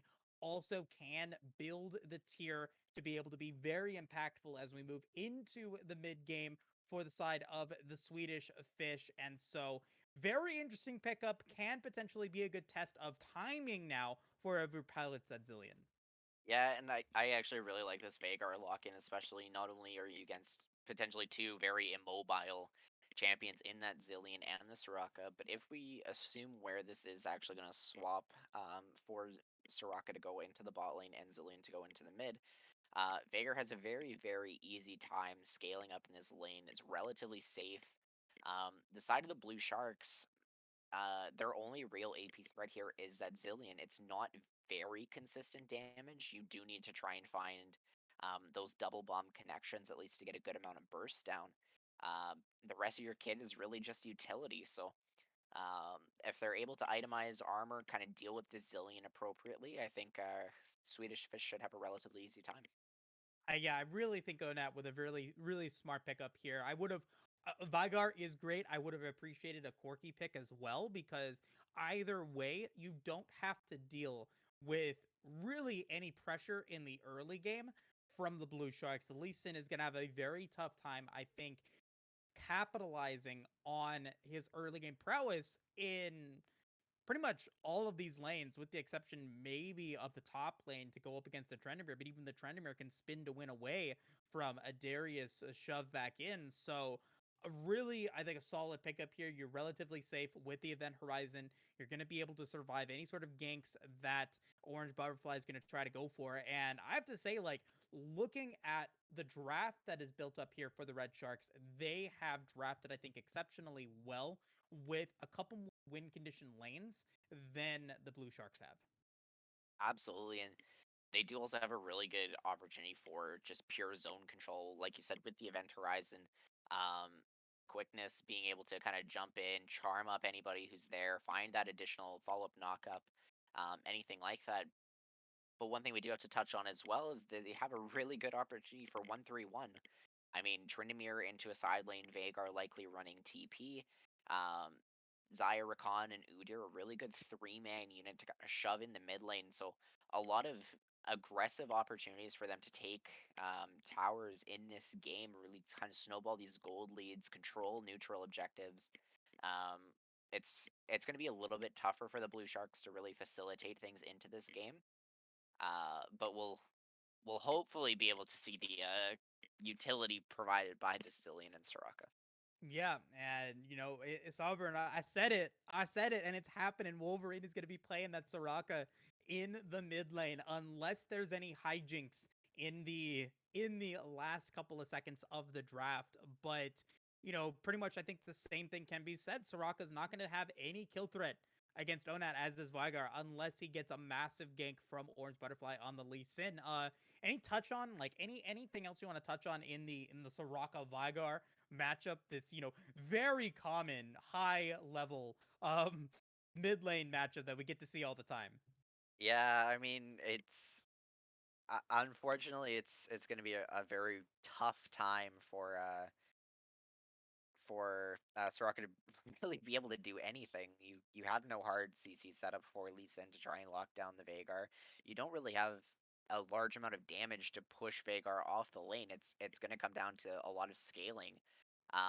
You're likely going to have to kind of concede a little bit of this mid lane, group up with Orange Butterfly to try and make things happen. Wolverine is kind of behind an eight ball, so to speak, at least as far as getting off the ground.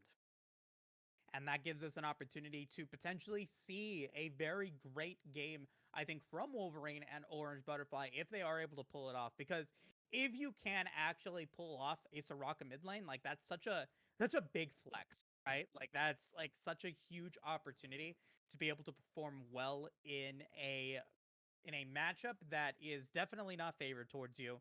And with the opportunity to be very impactful with Wish. If Wish is used correctly, you could potentially stop the damage that, Primordial Burst comes through, the burst that the unexpected burst that Featherstorm brings in for Vase on the Xayah.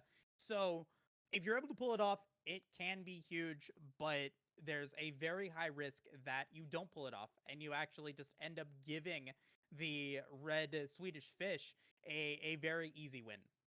Yeah, and one thing I want to see, especially when we load into game, is which style of Xayah Vase is going to go for. Has opportunity to really run both builds, whether it's going to be that crit Xayah that's still very, very popular over in China, or if it's going to be that summon airy lethality based tier build that has been creeping up more so in here in the West. So a lot of good opportunity. It'd be a little bit easier for at least for kind of grievous wound itemization against the Soraka and the Zillion if we are going to see kind of the crit variant. But the lethality definitely cuts through a lot of the Blue Sharks health bars, so definitely something to keep our eyes on, Moose. Yep. And with that being said, we got about 90 seconds before the spectator delay is indeed completed. Don't go anywhere. We're going to jump into this game 2 here in just a bit at XLNC2 coverage of the Challenger Showcase. We'll be right back, folks.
Welcome back, everybody, to the Challengers Showcase. We are live for game number 2 here.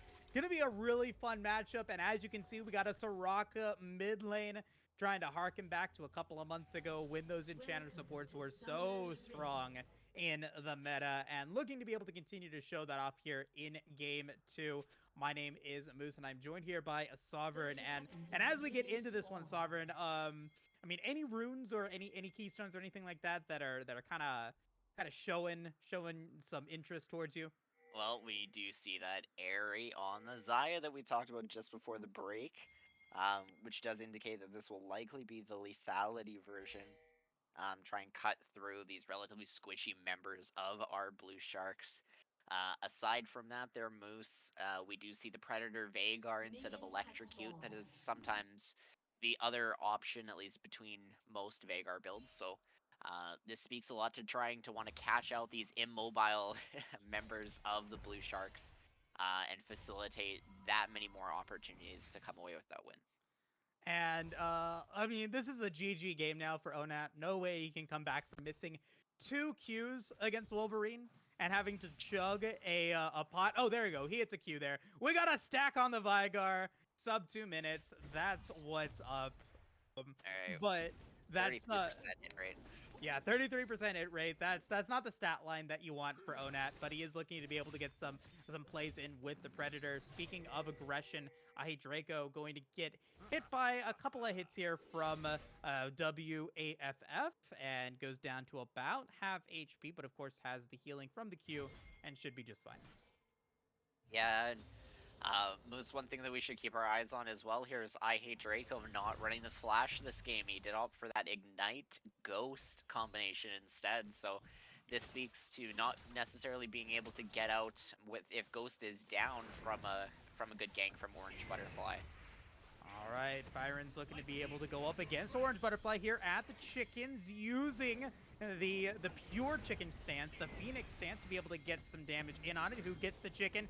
Looks like it went over to Byron's as the Udyr are now popping the Ghost on Orange Butterfly. Gonna pop the Event Horizon from Onat to get some damage on to Wolverine. Now in trouble, Draco coming in, spinning to win, but doesn't quite have Mocking Shout. Orange Butterfly backs away. Yeah, an exhaust from Wolverine to save Orange Butterfly's life. They're coming in absolutely clutch with the spin back in and the silence. I don't know if Wolverine has the chance to kill it, and Draco, level 2, probably doesn't want to go in for the dive. He could potentially just be disastrous there, so he'll back away. Can you imagine, like, how bad that would feel dying to Soraka under tower level 2 at 3 minutes? Like, oh, it'd be GG. I don't know if he can come back. Well, yeah, it's already GG for Onat, but then GG for Draco. I don't know. It's a Soraka diff, I guess. I mean, you expended a lot for that play there. Draco did. He's behind now 12 CS, giving WFF a massive level and CS advantage. And so, you know, you didn't get, I think, what you wanted out of that. First Blood would have made that a little bit sweeter, but you definitely are now going to be feeling it. And now it's up to Onat to, you know, carry even harder here, as is Vigar. He is ahead in CS. He's feeling pretty good. And now let's see if Draco can get away from this dive. Orange Butterfly's coming in. WFF with the Ghost. Mocking Shot not going to land, but a lot of damage on Draco. Oh my goodness. First Blood. Draco picks up the kill. Dive is unsuccessful, but it might not be over yet. Orange Butterfly wants to finish the job and sure does. Makes it a 1-for-1. Yeah, and really good at least initial start for that tower dive. WFF able to build up that wave, calls up Orange Butterfly for the tower dive, but Draco is going to dodge out on the on all the damage there, at least with the spin to win from that decimating smash there from Darius. So a really good use there to help pick up first blood and almost gets away with his life before falling to Orange.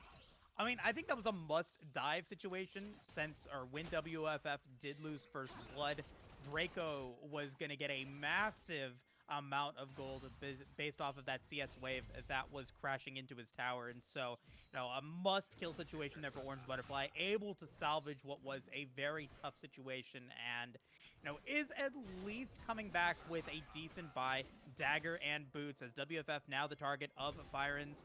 No flash on the Udyr. Can't quite pick up the dive. Not going to go for the kill. Yeah, and we actually do see the early Sheen here. from WFI. Oh, great pull. Wow, a lot of damage, and Firen's in trouble. Gonna be down to 100 HP, but doesn't quite die. But, I mean, WFF, despite having that first death, is definitely doing pretty well here. Yeah, for sure. And, it's only going to get a little bit tougher for I Hate Draco from here, being down all this gold. If we can get a quick toggle here from our wonderful producer Ejinx, yeah, already slowly starting to increase that lead, even despite that one kill is bringing back quite a bit of gold, at least 300 in his pocket, a little bit more from First Blood. But as these waves kind of continue to build in, this could only get further and further behind for him. Issue in trouble. Ignite used. That's Kanyo picking up a kill here in the bottom lane. Still 1-for-1 as 9 lives, picking up the kill against Vase. And so it's ADCs down. Both supports picking up that kill. Onat with the Predator, Logan, to finish the job and just drops a Primordial Burst. Makes it a 2-for-1 red side. That's one of those, like, feel bad memes, or it reminds me of the GIF. It's like Homer Simpson comes out of the bush and then just goes right back into the bush. You walk out, Primordial Burst, walk right back in like nobody saw anything. Hey, you know what? He laughs his way to the bank, an extra 300 gold in his pocket. Early Predator boots always good there, but hold that thought. Orange Butterfly in the brush. Going to be looking to maybe take a kill against I Hate Draco, and will get the play that he wants. Iron Spike Blitz used a lot of damage. The Silent Wave does land. Draco in trouble. Cannot spin to win just yet, but Kanyo comes through, and Orange Butterfly backs off. I almost thought for a second there that Orange Butterfly was actually seen when he blast coned over by I Hate Draco. Must have just been outside of vision range, because there's no way he would have walked into that bush. Otherwise, 9 lives under a little bit of threat, though. Oh, just using the temporal acceleration, going to get stunned, but, was able to get enough distance away, going to get hit by the event horizon. Not quite the wombo combo that Onat was looking for, and will still be fairly healthy. Continuing to harass Firens as he goes in for this Brambleback. Can he pick it up? 9 lives is looking to harass as much as he can. Will get the smite, and now looking to be able to get away. Slowed by the E. Not able to get the stun combo. Orange Butterfly, though, now here. Byron's caught in a bad spot, and Orange Butterfly says thank you for the red buff. Yeah, and we already see the knockup into the top lane here. This could be the dive. Yeah, WFF comes through, but that wish from the Soraka Wolverine, keeping the Darius alive. Ghost used, but no kill. Yeah, and this is still a good opportunity, at least for Vase here, to pick up a relatively big wave. Kanyo understanding that Vase is not really under threat in this lane from the Aphelios, and Zilean takes that opportunity to kind of roam around, but threaten to the mid lane here for Onat. Onat getting slowed, having to flash away with no vision in the river. Will not continue to keep that going, but Kanyo, it's a rough take there. Gonna secure the kill against WFF. And Vase is still doing just fine in the bot lane. He's got a decent CS lead. He is up gold. He's got his tier stacking. He's under absolutely no threat at all. He will probably have this wave frozen on him, at least for the time being. But by the time Kanyo gets back down here, if they decide to pull Firens as well, this makes pretty much no difference. And, I mean, pretty good, I would say. Pretty good escape there as well, as Kanyo now comes through. Not going to be able to get the knockup, but the quickness is there onto 9 lives. Not quite level 6.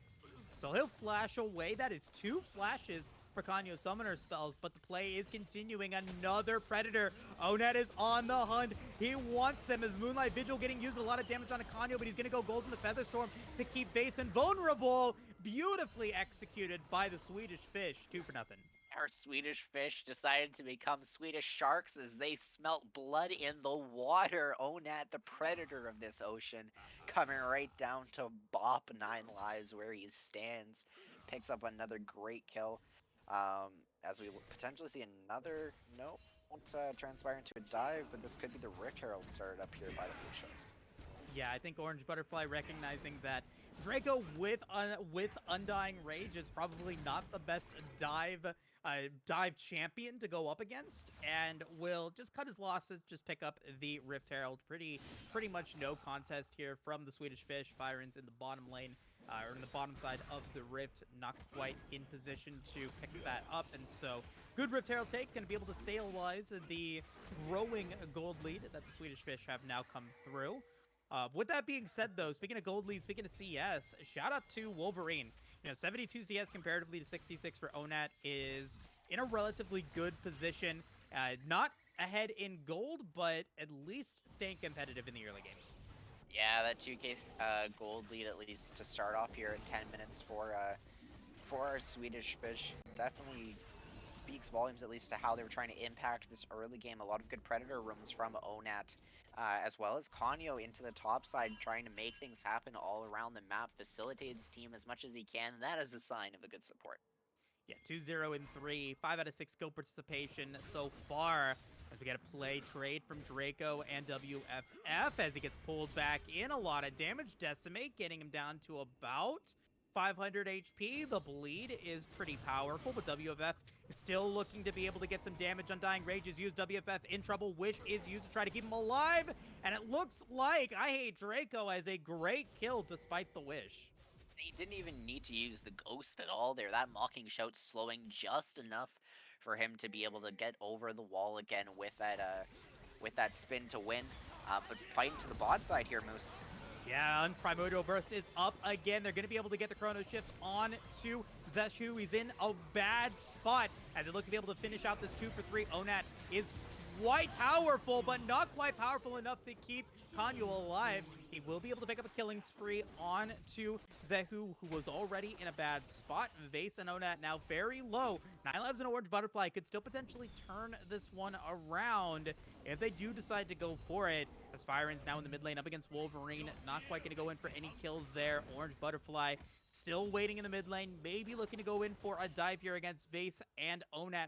They want it. They are so low, but they can't quite pick up the gumption quite yet, and will decide to back away. He's still thinking about it. This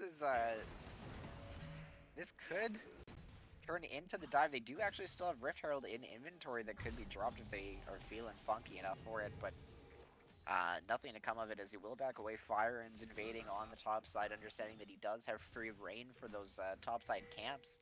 Potentially paths up in here for WFF as well. Yeah, and maybe going to be able to get it. Draco just about to get that Undying Rage. Doesn't quite have it at the moment. And, I mean, this would be a pretty good kill here if Draco's able to get it before WFF is able to pick up that Trinity Force. He's got the components ready for it, but not quite the enough gold to pick up that Trinity Force. Maybe he does in his inventory, but he doesn't have it at the moment. So this could be a pretty good dive here for the Swedish Fish if they do want to make it happen. Drake is up. Infernal Drake potentially for them to go for, and the dive has now indeed begun. WFF flashing away from the knockup from Kanyo, and now looking to be able to go in. Draco with the Undying Rage is going to move forward, going to get a lot of damage, and Draco will be able to pick up that kill, backing away, and nicely executed once again. Yeah, Kanyo just understanding that he has a lot of ability to influence this top side of the map.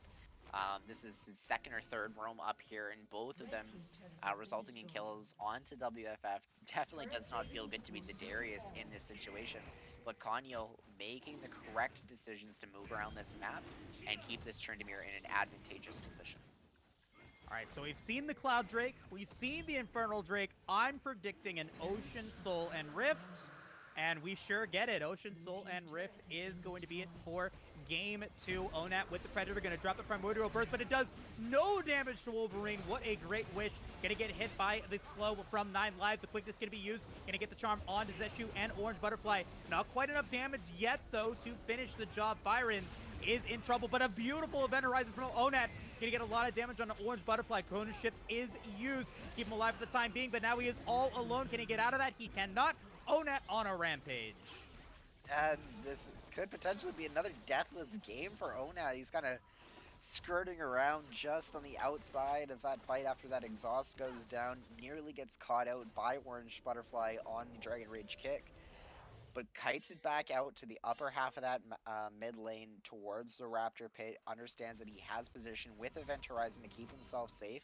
And as the Swedish Fish blow through Orange Butterfly's life, he's a big part of maintaining the zone control.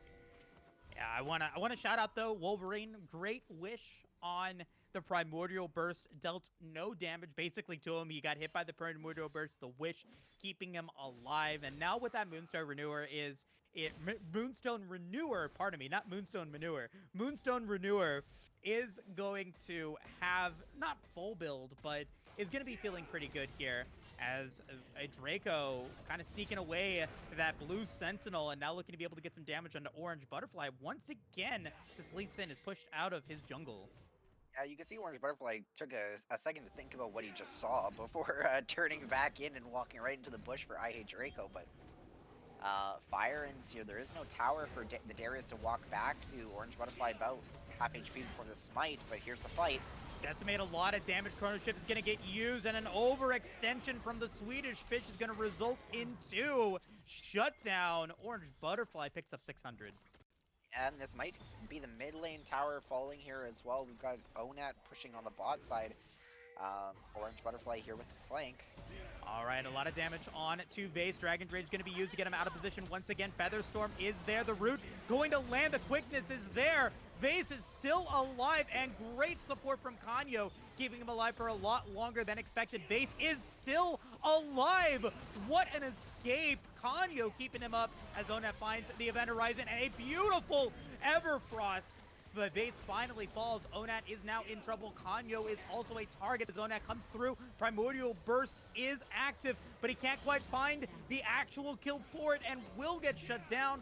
Kanyo's still alive, but not for much longer. Double kill for Orange Butterfly. Yeah, you know, despite his best efforts to keep his carries alive, Kanyo does end up falling, but he threw everything in the kitchen sink to try and get Vase and Onat out of that. That is one of those efforts where come December, you're getting that man a fruitcake. He deserves it.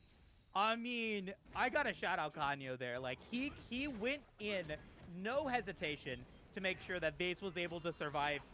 At the beginning of that fight, Vase was so out of position, gets hit by the Dragon's Rage, and Kanyo comes in with the quickness, gets an amazing charm to be able to give some positioning for Vase to be able to stay alive a lot longer than expected.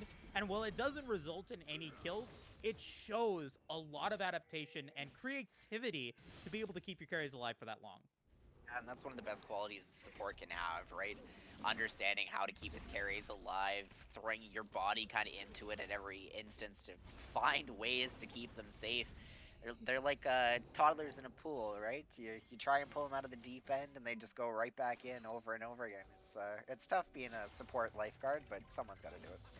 Oh yeah, you know, Papa Recon 2, 2, and 6 has the mobility boots and just trying to be able to be as effective as possible, and most likely going to be picking up a second item, Zonia's, with that broken stopwatch in inventory. So we'll have to see what he decides to go with. But, you know, it was looking like the Swedish Fish were starting to run away with it, but after a pretty solid shutdown from Orange Butterfly, ended up resulting in 4 kills. Blue Sharks are back to within 800 and also able to deny a Rift Herald take from the Swedish Fish, so definitely a good position to be in. Yeah, and not much value to come out of the Rift Herald if it does end up falling in the next minute or so. But as we start to group around this mid lane before the Ocean spawns in about 10 seconds, position does fall to the Swedish Fish here. Yeah, they do have river control. The event horizon is going to land on Orange Butterfly, but he'll use the safeguard to get away. Swedish Fish currently with river control at the Ocean Drake, but a nice flash in the drag onto Vase. He's going to try to survive, but he can't quite. Using the Featherstorm, what a knockup from Kanyo, but no follow-up damage. Onat using the event horizon to potentially stay alive. Going to be able to stun 9 lives and Orange Butterfly, but the speed ups from the Zillion are extremely strong. Byron's just going for the Wolves, saying, well, I'm going to get what I can't even get them. Going to get dragged back in from WFF, and the Blue Sharks have retaliated quite nicely in the mid-game. Sharks trying to prove that they are kings of the ocean with this one. Finding a really great team fight there to go up 3 dragons to 0 as Draco might be caught out. Chrono Shift is used as well as Undying Rage. He's trying to take one with him, and he does! 9 lives will fall. 9 lives down to 6 now, unfortunately, as the Bear Slap comes into the mid lane. Kanyo going to be able to get the knockup onto Zeshu, as well as the Gravitum Root. Another nice knockup from WFF. The Decimate damage is there, and Kanyo will fall. FaZe is looking to clean up anything that he can as Onat now comes through with the Predator. He has Primordial Burst, but he decides against dropping it onto Aphelios and will instead back off. That's another kill here for the Blue Sharks. And they're just fighting kind of quick succession here, Moose, on play after play. Uh, it's really starting to kind of fall apart for the side of the Swedish Fish. Everything they're looking for is either just coming up barely short on the conversion, or it's just taking too long that the Blue Sharks have the opportunity to come back, collapse, and turn the fight in their favor. 4-1-0 though for Onat, 360 stacks on that tier of the Goddess, and is still in a pretty solid CS lead again, or not, or CS and gold lead against Wolverine. About 1,600 gold in the advantage, but look at the massive turnaround that Orange Butterfly has had. He's now 2,100 gold in the lead against Firens, and it really all originated from that overextension that Draco and Firens had at the Gromp.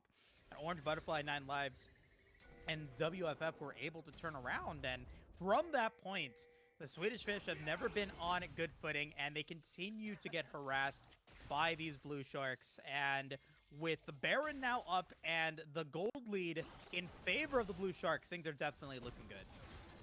Yeah, and if Ejinx can swap over just very briefly, I'd like to see the passive stats for Onat on these Vagar stacks. Hold that thought, though. Quickness can be used. A nice knockup from Kanyo. Where's the follow-up damage? Chrono Shift on to 9 lives to try to keep him alive. Orange Butterfly is dominating. Onat will fall. I hate Draco on Undying Rage. Can't quite get the kill onto Zehu, trying to be able to stay alive. Gets shielded by Kanyo to stay up longer than expected, but he will get dragged back in from WFF, and this team fight just collapsing for the Swedish Fish. They will eventually get the shutdown onto Orange Butterfly, but they don't quite get anything else. WFF is staying in the area, looking to see if maybe he can find another drag onto Vase, but instead just backing away once again. Enchanters strong or what, Moose? Moonstone Renewer and the Shirelia's Reverie from the Zillion coming in massive to allow the damage dealers of the Blue Sharks to do what they do best. Kill people. Darius with the full Noxian Guillotine as Orange Butterfly and Zeshu are trying to fight out their way throughout the rest of the fight, but these Enchanters keeping their team alive that much longer, proving very, very difficult for these Swedish Fish to close out. And now, I mean, you have to think about it, like, this has been 3 successful team engagements for the Blue Sharks in a row, resulting in a 2K gold lead. Like, it's not over yet for the Swedish Fish, but you can definitely tell that the communication and the coordination are a lot better here for the Blue Sharks in the mid lane. They're at Soul Point. They could potentially get a 25-minute-ish Ocean Soul if they are able to get it on spawn.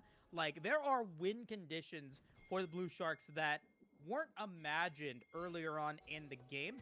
With that being said, though, like, Swedish Fish are not out of this. Draco, obviously still a threat in the split pushing lanes, can push forward, can get damage onto these side lanes, can continue to be impactful. There are no teleports on the side of the Blue Sharks to be able to compete with split pushing or to compete with any sort of, team fight play if the Swedish Fish decide to go for it. So it's going to take some macro advantages and a pick onto Vase to potentially start off this fight. Teleport getting used by Onat. The Moonlight Vigil is going to land on Vase, but he's extremely low, does not fall. Primordial Burst not going to be used as Orange Butterfly picks up a solo kill.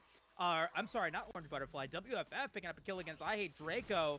Orange Butterfly trying to do what he can against Onat, but can't quite finish off the kill. And now with that being said, 6 seconds remaining till Ocean Drake spawns. This is going to be Ocean Soul for your Blue Sharks.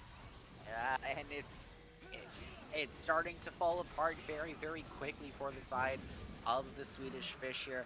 Vase stuck with that 99% slow after the Shirelias gets popped from 9 lives. There's nowhere for you to run into immediate double bomb. After the ulti lets you land with those feathers coming out, it just doesn't matter. He will escape with his life, but at what cost? Unfortunately, it's going to cost them not only the Ocean Soul, but potentially map control of the top side of the Rift, as a ton of vision here for 9 Lives, dropping 72 vision score so far. Moving into day 2, 9 Lives, one of the highest vision score players in Challenger Showcase, continuing to show that again, dropping deep wards into Swedish Fish territory and looking to initiate even more plays. Byron's going to get hit by the double stun bombs as Onat tries to go in with the Predator. Vigar is still deadly, looking to be able to find whatever he can. 9 Lives is potentially the target. They're going to go for the event horizon, but so much speed up from Wolverine, and 9 Lives are going to keep them out of position. However, that's a big shutdown on Ezekiel, as well as I Hate Draco, making her 1-for-1. 2-for-1 in favor of the Swedish Fish. Primordial Burst lands on an Orange Butterfly. Meanwhile, Byron and Kanyo have caught up to Wolverine and 9 Lives. Can they get out of this one? A lot of damage on the 9 Lives. He still has a Chrono Shift and will get out of that one. Makes it a 2-for-1 play, but look at the bottom lane. WFF is just continuing to split push forward, going to pick up the inner tower and maybe an inhibitor tower. That's going to deny Baron for the Swedish Fish. Yeah, the onslaught of the 4v5 actually comes up huge here. As it's not done yet, Wolverine might just fall here to Vase. Yeah, he will fall to that final queue. But what a split fight there. Moose Fire's coming in from the top side of the top lane, trying to pincer in on 2, while Orange Butterfly dives in onto Onat and Vase, nearly picking up Vase at the very end, but a very crucial and critical Everfrost to keep his AD carry alive. And now, I mean, this is a big risk here for the Swedish Fish. They know that this is going to be competed upon, and maybe they didn't know that that ward was there. They're going to initiate onto this 5v4. Can they get the Baron? Kanyo's going to get hit by the Sonic Wave. Orange Butterfly looking to go in for the angle, going to dodge the Event Horizon, and steals the Baron!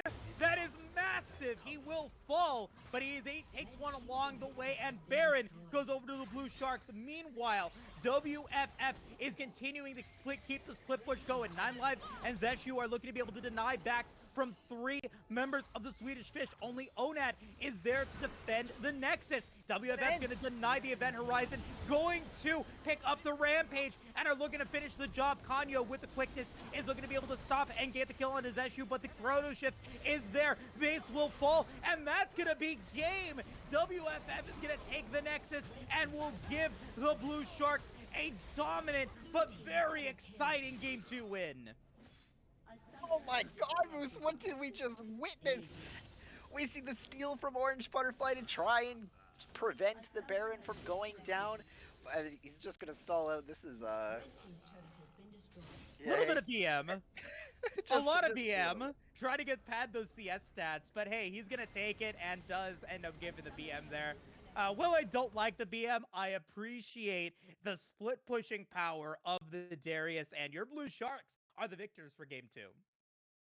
Yeah, I mean, what a steal, honestly. What a steal from Orange Butterfly there to facilitate just the kind of the final nail in the coffin for the side of the Red Sharks, or Swedish Fish, pardon me. And then kind of the creme de la creme at the very end, the Darius for the flash apprehend onto the Veigar, pretty much blowing Onat up instantly before taking down those final 2 towers with a great stall by the Aphelios and Zillion. So all in all, well played to the Blue Sharks, and there were a lot of good opportunities for Swedish Fish to make something happen come that mid game, but once those Enchanters got online, Moose, it just kind of felt like it was all over. Definitely. I mean, there was just a ton of action throughout that game. Double Enchanters are still very strong, and we're going to get a good win here for the Blue Sharks using the Soraka and the Zillion combo all together. I mean, it looked so well and so good at the beginning of that series for Onat and the Swedish Fish. They had massive roams in the top and the mid lane to be able, or top and the bottom lane, so that they were able to get a lot of early pressure onto these side lanes, but they weren't able to continue to keep it going. And I have to look back to the to that moment where we saw I Hate Draco and Firins try to go into that Grump and try to pick up even more aggression. It ends up resulting in 4 kills for the side of the Blue Sharks, and pretty much gives them the opportunity to be able to, momentum themselves into a big win. Yeah, very, very, very, very well done there, at least to kind of facilitate the very end of that game, Moose, and a lot of good opportunity to kind of highlight again just what these players are capable of. Oh, definitely. Definitely for sure. And, to be able to get a split push, to be able to get a steal, that steal was so good. I love seeing Baron steals. And once again, another great Lee Sin game. We've been privileged to 2 different styles of Lee Sin, but both of them being extremely well coordinated and some great performances from both uh Hexmist and from man, oh my gosh, I'm losing Orange my Butterfly. yeah, Orange Butterfly to be able to get that steal. Just very, very nicely done indeed. And shout out to Wolverine as well for picking up the Soraka and performing very well with it. And full credit where credit is due there. Another great performance from Onat, but Kanyo as well. We can't sing his praise enough for just how well he facilitated some of those early map movements for the Swedish Fish, as well as all of his efforts to try and keep his carries alive, nearly getting Vase out of that sticky situation towards that mid game. Yeah. Oh, and you know what? Again, Kanyo, really, really solid performance there. Again, like Shani, like you said, that mid game escape almost for Vase and Onat in the bottom lane, using the quickness, using his creativity and mobility really, really effectively was definitely a highlight for the Swedish Fish. I'd love to see what he's able to bring to the table in more support settings, because we saw that his recon was very, very proficient. Any other shout outs I'd say for the Swedish Fish before we get into this interview, Sovereign? I wanna I wanna grill 9 lives here. You want to grill 9 lives? I'm ready for it. I'm ready. And let's do it. So we got the support from our Blue Sharks in game 2. 9 lives is on the mic. 9 lives. Congratulations on that win. How you feeling? I'm feeling pretty good.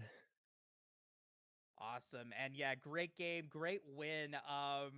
Zillion, definitely an interesting pickup here. I want to talk about the draft a little bit because you guys pick up the Soraka first. I kind of thought that it was going to be Soraka mid lane. Did you guys know in the draft that it was going to be Soraka mid, or were you prepared to play Soraka support? Oh, Wolverine was all over the Soraka mid from before drafts even started. Uh, like we knew it could be a flex. Like I can also play it, but like that's his champion. Like he's taking it mid. So Right. So 9 lives, talk to us about vision. That's where I want to start. So, something that has been very well spoken of by Moose, at least as far as going into today, was how good your vision control has been, at least from a statistical standpoint, compared to the other supports in the tournament so far. Um, we saw it pretty much every stage of this game. You were up somewhere between 30 and almost 40 at times over Kanyo in this game. How important is vision to you, and what is your approach to making sure that you can kind of ascertain these critical advantages for your teams? uh, good question. So I think the difference in vision score is mostly attributed to like I run zombie ward a lot. Like as a support, either zombie ward or like in some scenarios ghost Sporo, or I'll just like mandatory, right? I mean, your whole job is vision, and those runes essentially double the amount of vision you'll have. Um, so I'm always looking for opportunities to use those, and always looking for like I don't know. I think I go for a lot of like risky words that like could be int, but like in my head I think about the minimap as like Minesweeper or something. So like it's kind of just like deducing where the enemy like shouldn't be, but obviously that's not always correct. And I int sometimes, but it is what it is. I I think. re- Oh, sorry. I Go ahead. No, I was saying I appreciate the Minesweeper reference. Like that's a solid way to think about it. Yeah, that's literally just how like fog of war and vision and stuff in this game is always just like clicked in my head. It's like Minesweeper, even though it Hmm. sounds so weird. Fair enough. We've seen you. We saw you play in day one, and now in day two. I believe that this is your last game of the 2-day series so far. Any highlight moments for you? Any games that you really enjoyed? I think you were playing some Yumi. We saw you play the Zillion today. Do you really enjoy the Enchanter supports, or do you play a different pool of champions? Like, what's your approach to supporting, and what if any champions that we didn't get to see today that you really enjoy playing? Uh, I mean, other champions that I really enjoy playing are like Rakan, Bard, Tahm that I don't think I've pulled out yet. That are definitely like really strong. I think staples in my pool. But like my approach to like support is kind of just like uh, I pick mostly based on like what I think is like the ultimate best pick that we could possibly have in like a comp scenario.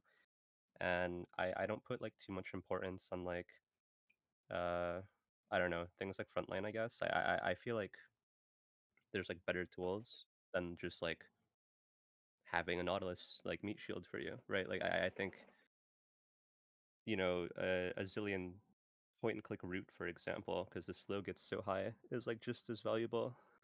And like in some games. So I don't know. I just kinda like Zillion looked really good here, so we ran with it. Hey, sometimes that's what you have to do.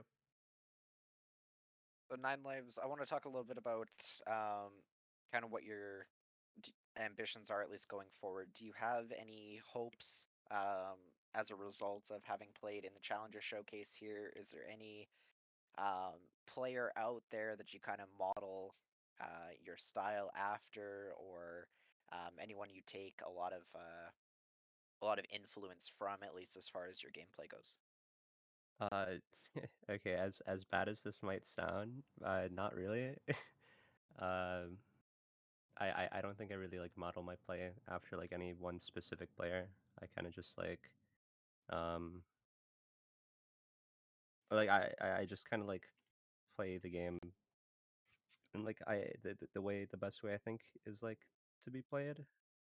And like obviously I talk like a lot of theory and stuff with like other players. Um, so like I try a lot of weird picks, try a lot of weird builds and stuff, and uh I don't know. I'm like very much against the fact that there's like a strict way to play the game. So I kind of like have, I don't know, a little more flexibility in that sense, or at least try to. For sure.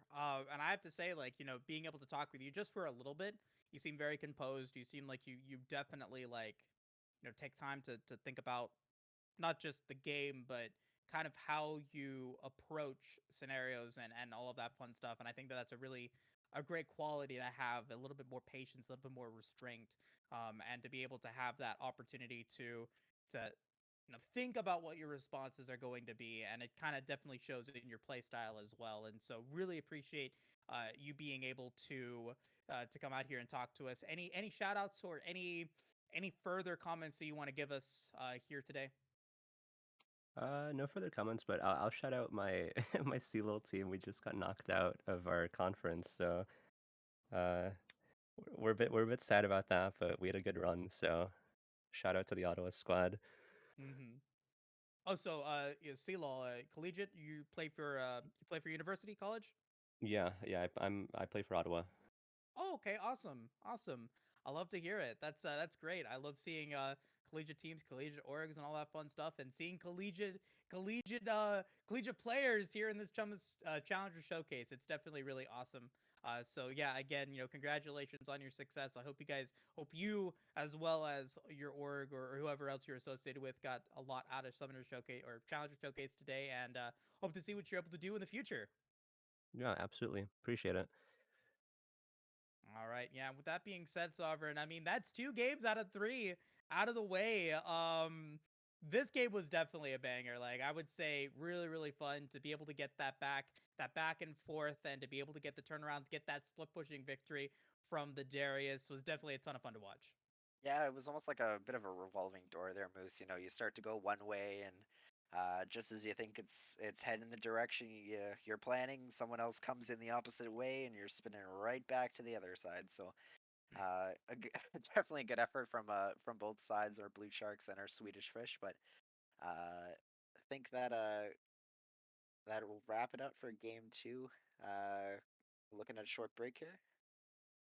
Yeah, looking at a very short break. It looks like we'll have, 5-10 minutes ish before we begin game number 3. Gonna be a fun one. Don't want to miss it. We'll be right back, folks.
and welcome back to the Challenger Showcase. We have already had two great games here on the XLNC2 broadcast, and now we get one final game, one final opportunity for these players to show us their stuff and to make an impact here in this two-day event.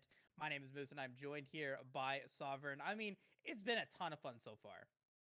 Absolutely, and with the exception of me biting my tongue just before we started uh, the game again, or the stream, pardon me.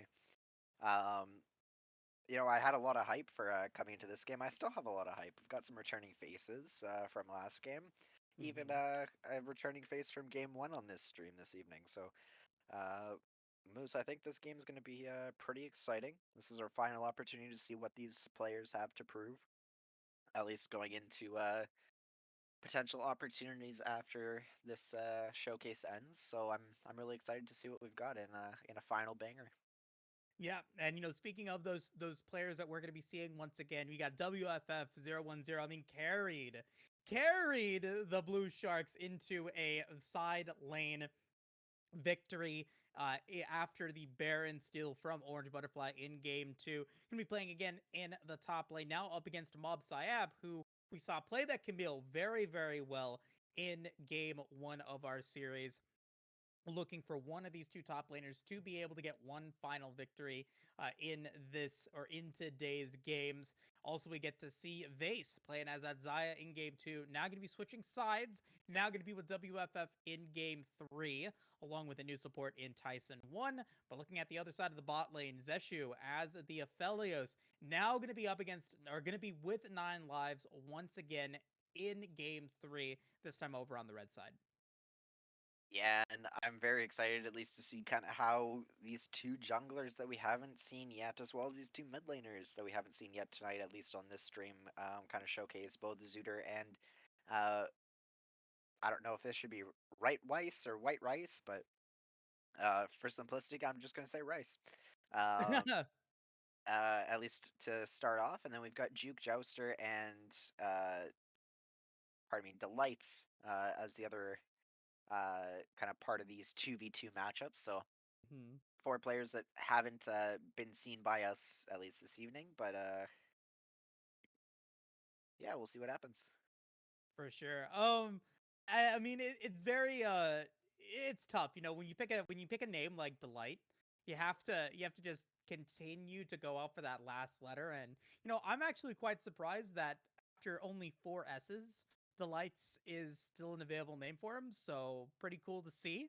But we are ready to jump into a draft here for game three. Your Blue Sharks over on the left, your Swedish Fish, your red team over on the right. We've already got some bans underway. The Senna and the Viego taken away on the blue side. Meanwhile, Swedish Fish banning out the Set and the Kazakhs.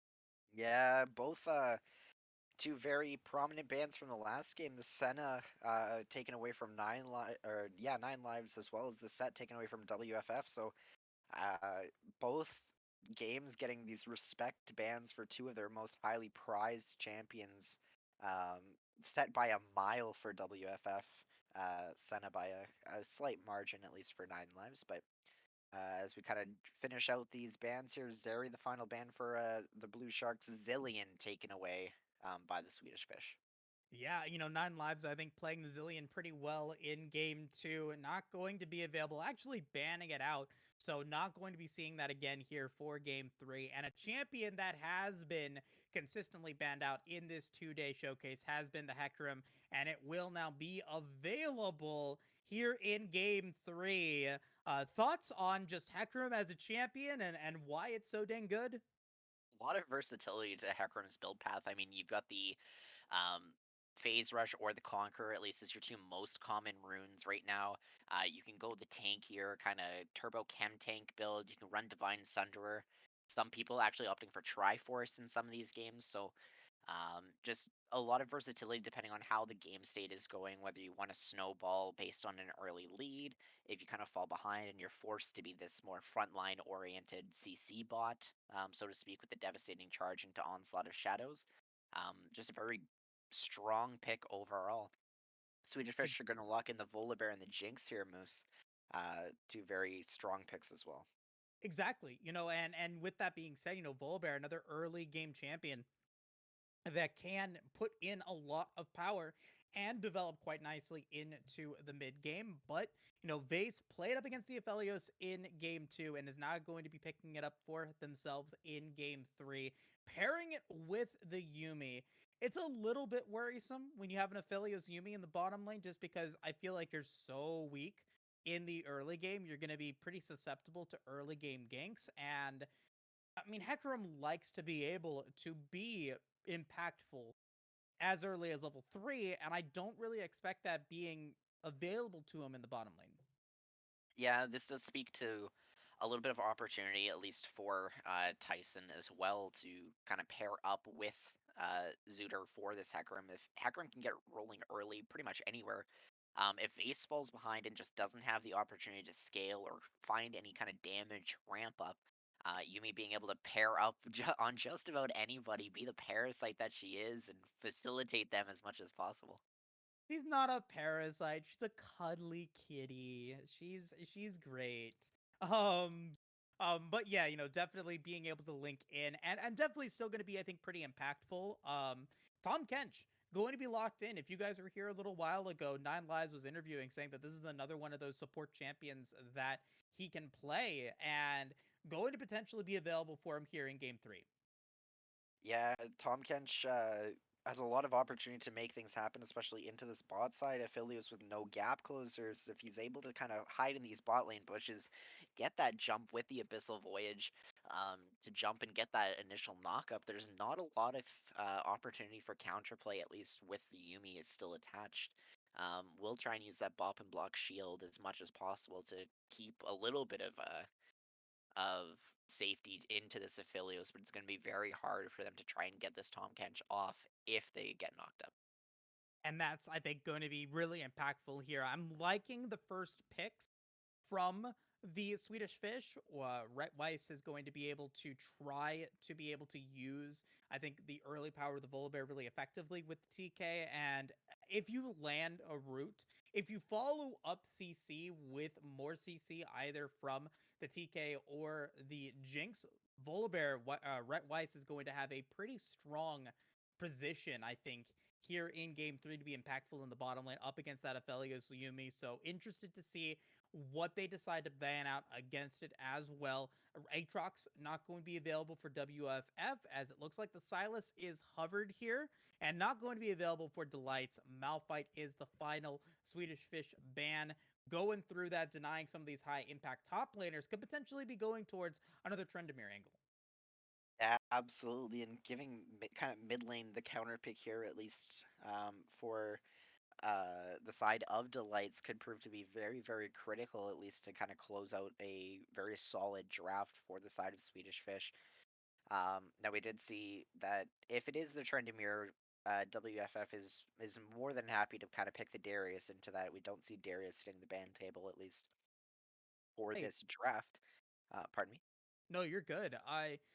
I'm curious now because you said it correctly. I mean, WFF played really, really well as the Darius, and now with Mob having that Camille band, you're gonna have to pick something different here. I mean, what do you think? What would be a good pickup here if you know that WFF is good at that Darius? Like, what's a good potentially counter pick? Most optimal, at least blind that I can see here, ends up probably being the Gnar. Gnar still Right. kind of fits well with the overall identity that they've drafted, at least for these first 3 picks. Being able to have some side lane pressure before the TP will get locked in here. Fits very, very well, especially through choke points, kind of these jungle skirmishes that we'll likely see the Aphelios and Yumi jumping into. Mundo is a fairly common answer, and we will actually see that locked in here as well, to try and round out for the Blue Sharks. But this mid lane is going to prove the most pivotal. Personally, Moose, I'd like to see some kind of control mage here. Um, for the side of Juke Jouster, he does play the Zillion. He's got the pardon me, Zillion's band. He's got the Rise. He's got Syndra. We might even see the Vex, potentially, as the Syndra is locked in. Yeah, and you predicted it correctly. Both the Gnar and the Syndra getting locked in here for both sides, and now it's up to Delight to decide how they want to play out their game. They get the counter pick. the Anivia is hovered. I love seeing the Ice Chicken, some more Freljordian champions coming to the table here for the Swedish Fish, and maybe going to be a nice pickup here for him if he does decide to lock it in some more mid-game power into a really strong late game hyper damage burst potential mage that Anivia can become. So interested to see what they decide to lock in here, but with the Syndra locked in along with the Dr. Mundo and the Aphelios, what I worry about now for the Blue Sharks in this game is I think early game power to really complement the early game momentum that the Hecarim is going to be able to provide. Yeah, and the one thing that we'll definitely need to keep our eyes on is if Syndra can kind of land these scatter the weaks into these stuns, and Nivea going to be kind of a sitting chicken in this mid lane. If that kind of double CC combo comes out, the devastating charge with that scatter the weak. So if they're able to get the egg passive down, kind of exploit this Anivia as much as possible, the wall can only stop so much. So if we're able to kind of see that 2v2 action really bring in um, a little bit of a world of pain for the Anivia, where you should definitely be able to see Blue Sharks get a relatively strong advantage. I'm very interested at both of these drafts. I mean, they both have built into the mid game and to potentially scale up into a late game hyper carry situation. Both very strong scaling ADCs in the Aphelios and the Jinx can put in a lot of power, pack a massive punch if they are able to get ahead. Same thing with the Anivia and the Syndra if they're able to both get going. Both Delights and Jake Jouster could have a really show off game here. So, neither composition has like the expectations to be able to, hey, this is an early game lane. I mean, you could potentially give like the Gnar some credit to that, but both early game junglers in the Volibear and the Hecarim are going to be having some tough decisions here. This is a really big test, I think, for both Right Weiss and Zutter to be able to show off what they can do as junglers, especially in the early game. We've seen the power of early game jungling being so impactful in the two games that we've casted Sovereign, and once again, up to the potential of these junglers to be impactful in the early game. Absolutely, Moose, and they have very clear points that they want to attack. For the side of Swedish Fish, Right Weiss wants to try and exploit this bot lane as much as possible. That Aphelios, again, not having any kind of gap close, any real way to deal with getting um, out from these situations, at least pre-6 before um, the final chapter comes out from Tyson's Yumi here. Uh, very, very strong point of attack, at least to try and facilitate getting this Jinx ahead. Whereas for the side of Blue Sharks, I mean, we touched on it briefly already, but being able to try and attack this mid lane as much as possible, Anivia has kind of one of the biggest opportunities for not only zone control with that large AoE ultimate, but also is a very big contesting point for their wave clear. If there's ever a point where, um, you know, the Blue Sharks are able to, say, pick up Baron, Anivia's ability to wave clear is drastically diminished through that bonus magic resist on all those minions. So we're definitely going to have opportunities that we want to see both junglers play to, be able to cater for these teams and really make something happen in this early game.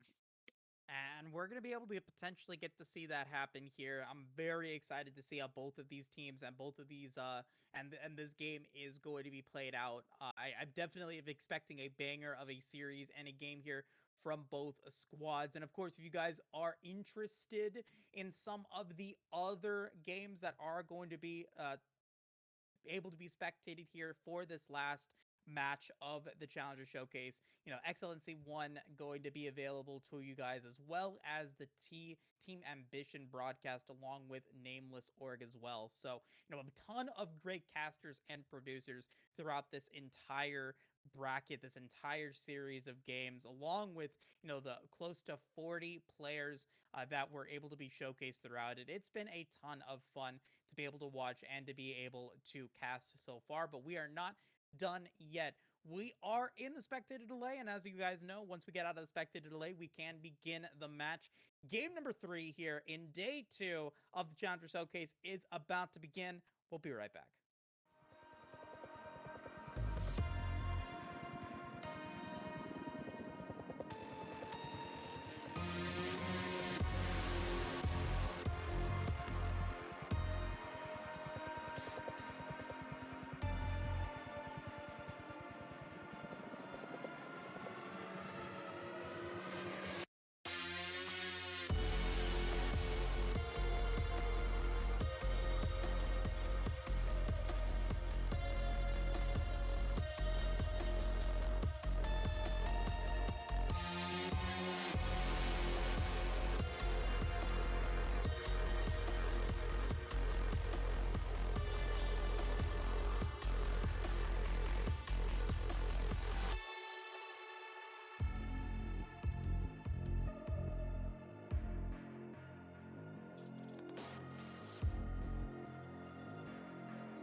Welcome back, everybody. We are live. Game number 3 of day 2 of the Challenger Showcase has now indeed begun.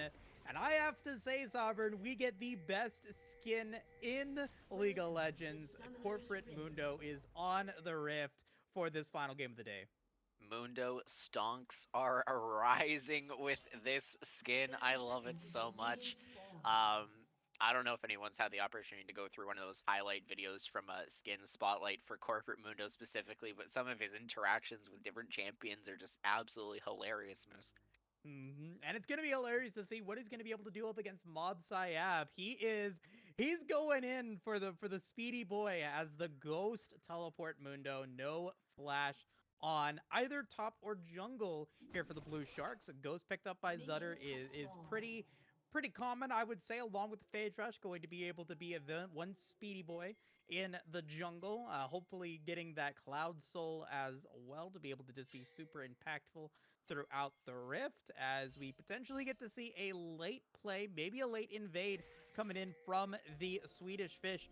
Zeshu is going to lead the charge as that ward does not get swept by Right Weiss. A great ward placement there from the Blue Sharks. Yeah, so they will see this initial move, and this is kind of exactly what we wanted to see, at least for the side of Swedish Fish, at least to start off. If this forces a split map from both sets of junglers, this caters really, really well into what Right Weiss wants to do in attack this bot lane over and over and over again. So definitely curious to see if this is going to maintain map state, or if we're going to see Zuter try and kind of kite back into his bot side of the jungle and kind of deny this early option. Zeshu with a nice trade of damage using those rockets pretty aggressively, as we do get a full clear from Right Weiss on the Volibear, using the early clearing power of the just passive to be able to clear out those Krugs and go for the complete vertical jungle on both sides of the Rift. Nice scout of the week. Big Jaster going in for a nice play. We do get the dive already. Base is in trouble. First blood, 9 lives, able to Abyssal Voyage away. And now Tyson is in trouble with only 200 HP remaining. White Rice looking to be able to maybe pick up that kill. Going to be picking up a couple of turret hits. And does not survive. Makes it a 2-for-1. This is exactly what we wanted to see, Moose, and they make it happen very, very early. Point of pressure, and they're going to abuse it every single time. Zeshu picks up first blood. That is a nice back for the Jinx. I don't know if it's going to be enough for Noon Quiver, but we do know that Right Weiss was able to pick up those boots, those Ionian boots of Lucidity. Early mobility here for Volibear is so strong and so impactful. So really excited to see what he's going to be able to bring to the table with it. On top of that, though, it was almost a full vertical jungle clear for Zutter. Hecarim was able to pick up not only the red Brambleback, but then also the chickens. So not quite a full clear, but at least being able to take some resources away from Right Weiss. And we're going to see pings at least for Zuter to come down, at least look at this Tribush. We might have a 3v3 into the bot lane here with Vase and Tyson as the Abyssal Voyage comes in. Vase does not, or does have flash. Going to get hit by the Zap, though. In trouble. Nice stun from Right Weiss as they are able to set up another beautiful kill. Absolutely, and that's going to be the one downside about this Aphelios Yuumi early, is it's so exploitable. I'm going to sound like a broken record as this game goes on, as this keeps happening, but we'll kind of pivot into the top lane here, into Mob Syab and WFF. The Ruby Crystal start here for the Mundo to try and help give him some additional health to throw out these Bone Cleavers. But this also kind of works into Mob Syab's favor with that W Hyper being able to do percent max health damage. This does actually give you a slight damage amp against the Mundo, at least in some of these early trades. Speaking of early trades, he is now extremely low. Mob Syab's going to flash forward, going for the boulder, and can't quite pick it up. He's going to be hit by the file as well, and now potentially in trouble. Can WFF pick it up? Not quite. as Mini Gnar gets that extra little bit of movement speed. Meanwhile, Exploitation City is there once again.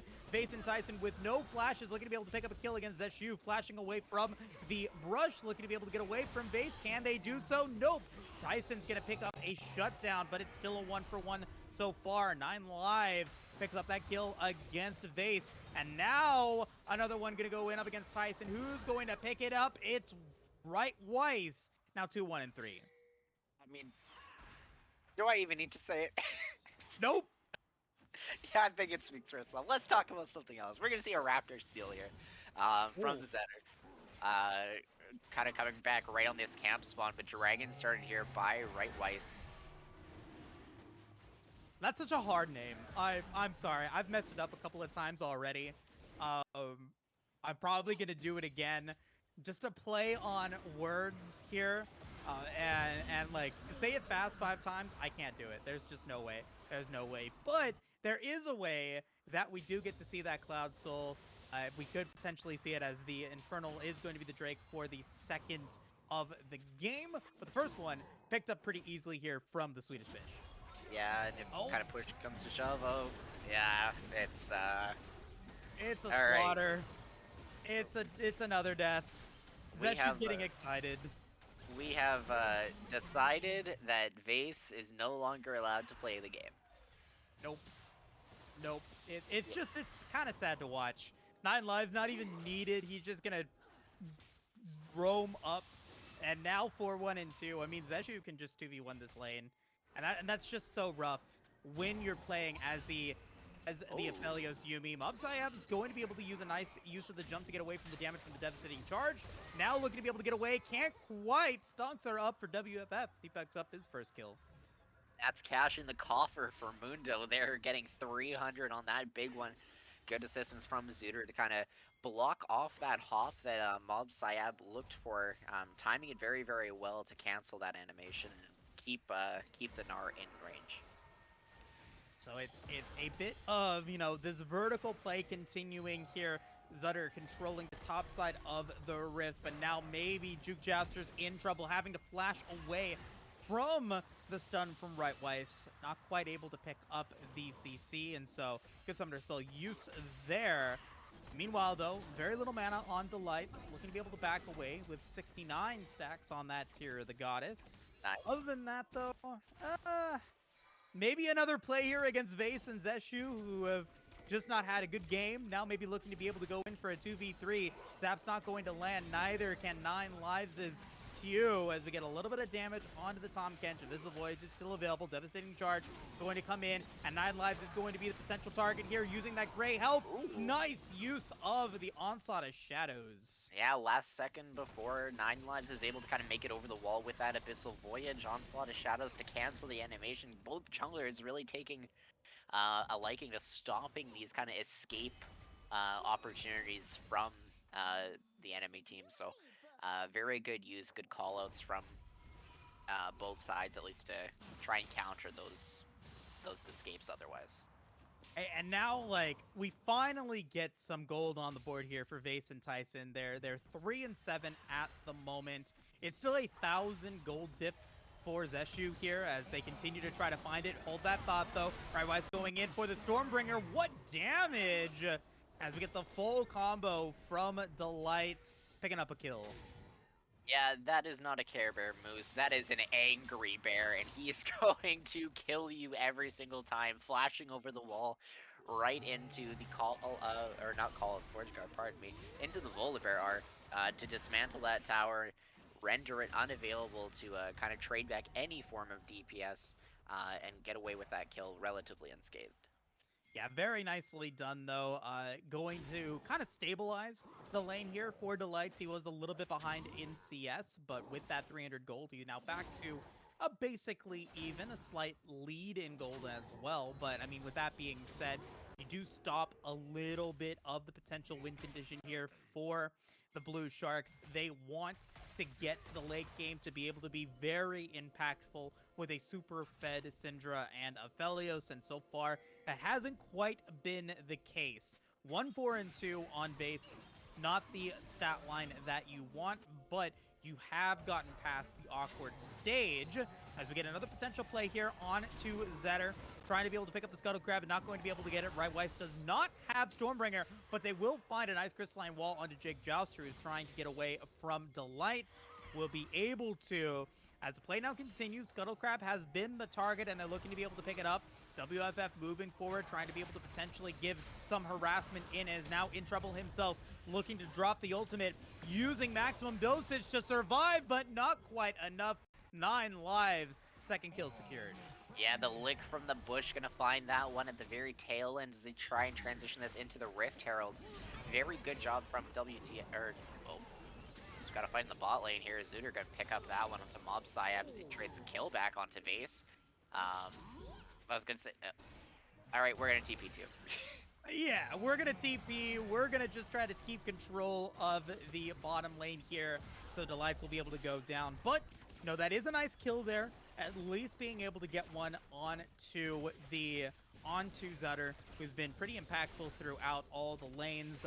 Not finally getting rewarded for his efforts in that 300 gold. But, you know, very nicely done from Mob Syab to pick up a kill up against Vase to make it a 1-for-1, but with no really response from the Blue Sharks so far. That's going to be Swedish Fish picking up the first tower at the 11.5-minute mark. That's going to be another nice influx of gold into Zeshu's pocket.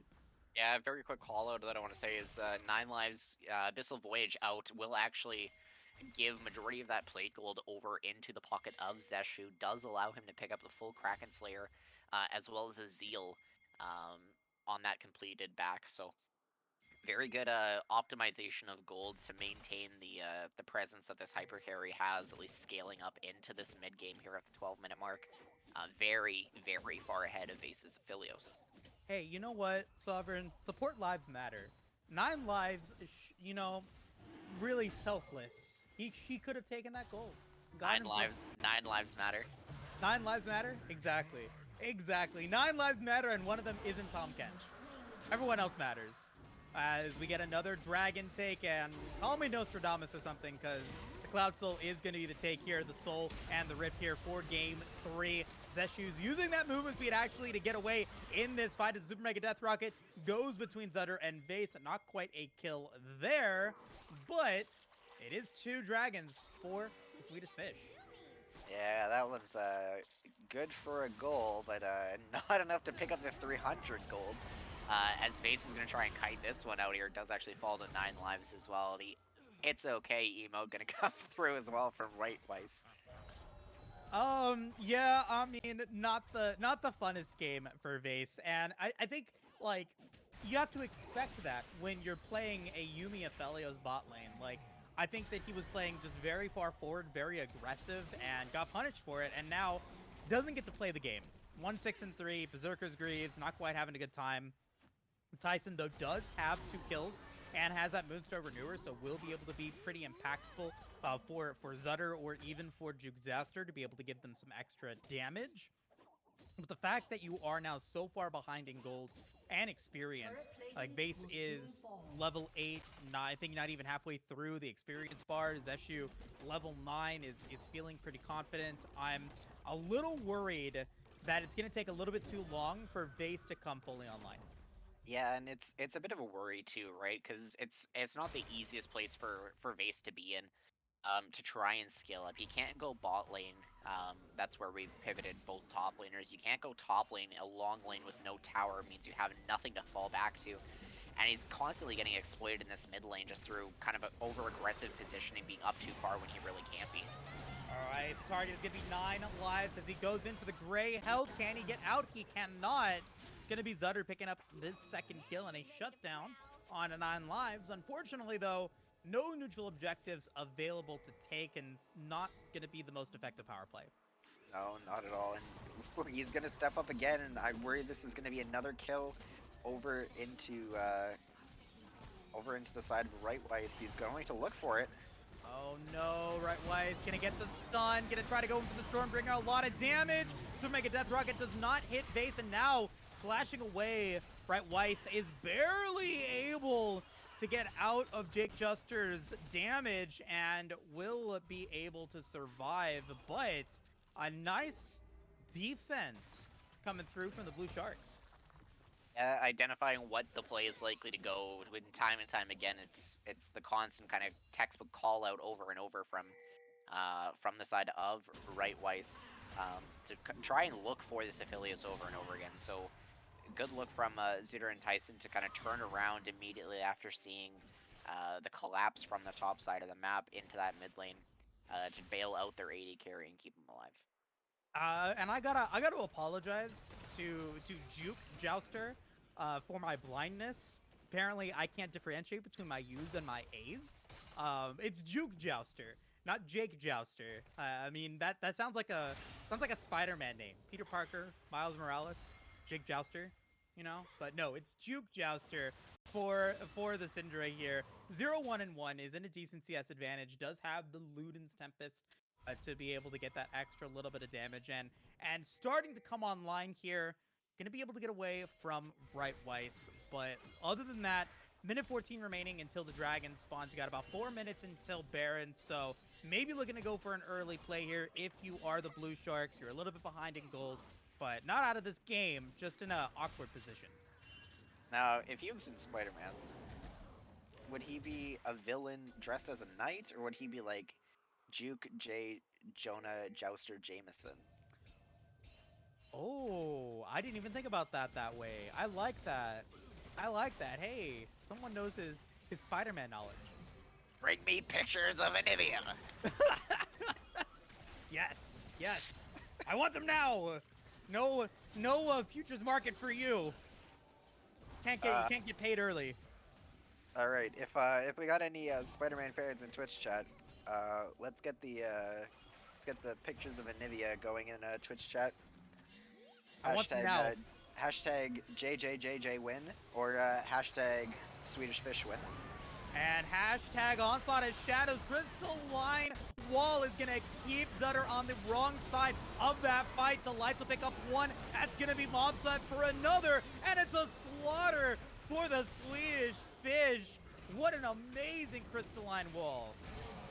Yeah, to keep everybody inside, or outside rather, after that initial onslaught of Shadows does find and connect onto the mark of 2, but Zeshu goes relatively untouched, only has to burn the heal to try and keep 9 lives and Delights alive, but otherwise goes completely ham in the backside of that fight, just dumping rockets into the backs of all the Blue Sharks to knock them down and put them into the ground. Hey, I mean, you know, man, I appreciate Zutter trying to go for those pictures of Anivia.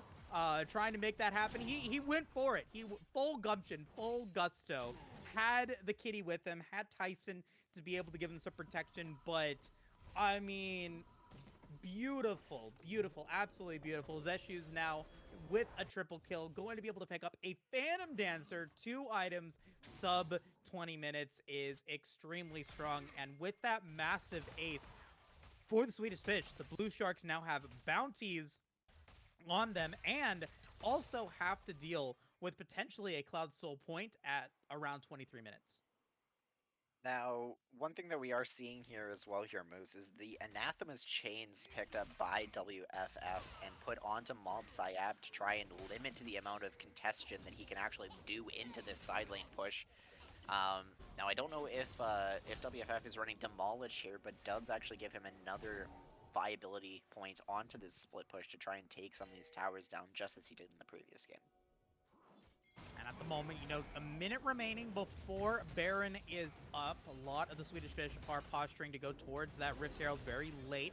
So take a look at the kind of anticlimactic noodle fight that Mob Syab and WFF are going towards. Not going to result in kills either way, even though Zutter and Tyson were in the area. Nice backing off. That's going to give the Swedish Fish the Rift Herald, their second of the game.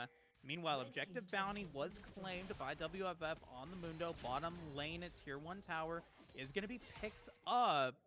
As we continue to see some power coming through, take a look at Delights, though, having to flash away from Juke Jouster as he continued to put in some damage, but not quite enough to not even pop the revive. And just strong map movements here from the side of the Swedish Fish to try and kind of keep... oh my god, I lost my train of thought.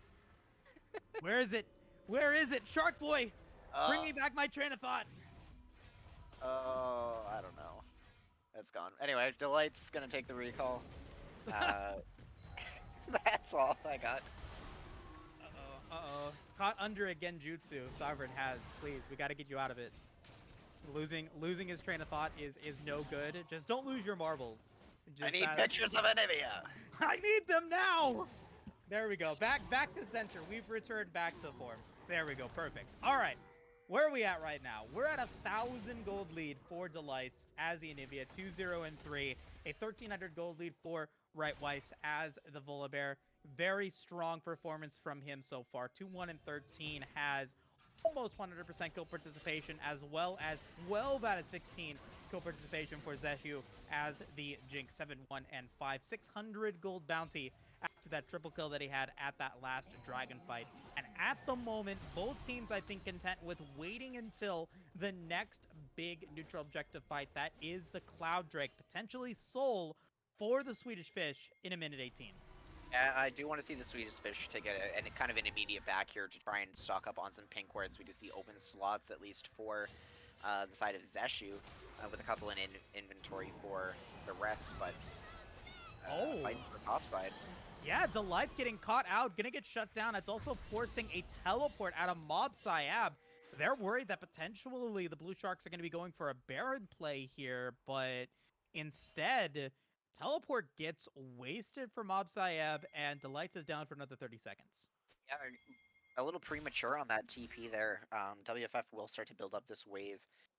Now that Hullbreaker is completed as well, will force Weiss and Mob Saya back into the bot lane. So nothing really gained for that TP.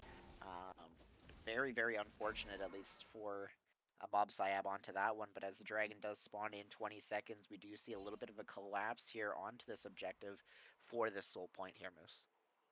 And admittedly, it looks like the Blue Sharks are content with forfeiting it here, Sovereign. Like, they are behind by about 6k gold. They're going to pick up an objective bounty in the top lane. Delights is there, but does have teleport to potentially combat the teleport that Juke Jaster is trying to go for, but they're not postured for it. They're not ready for it, and that is a 22.5-minute Cloud Soul for the Swedish Fish.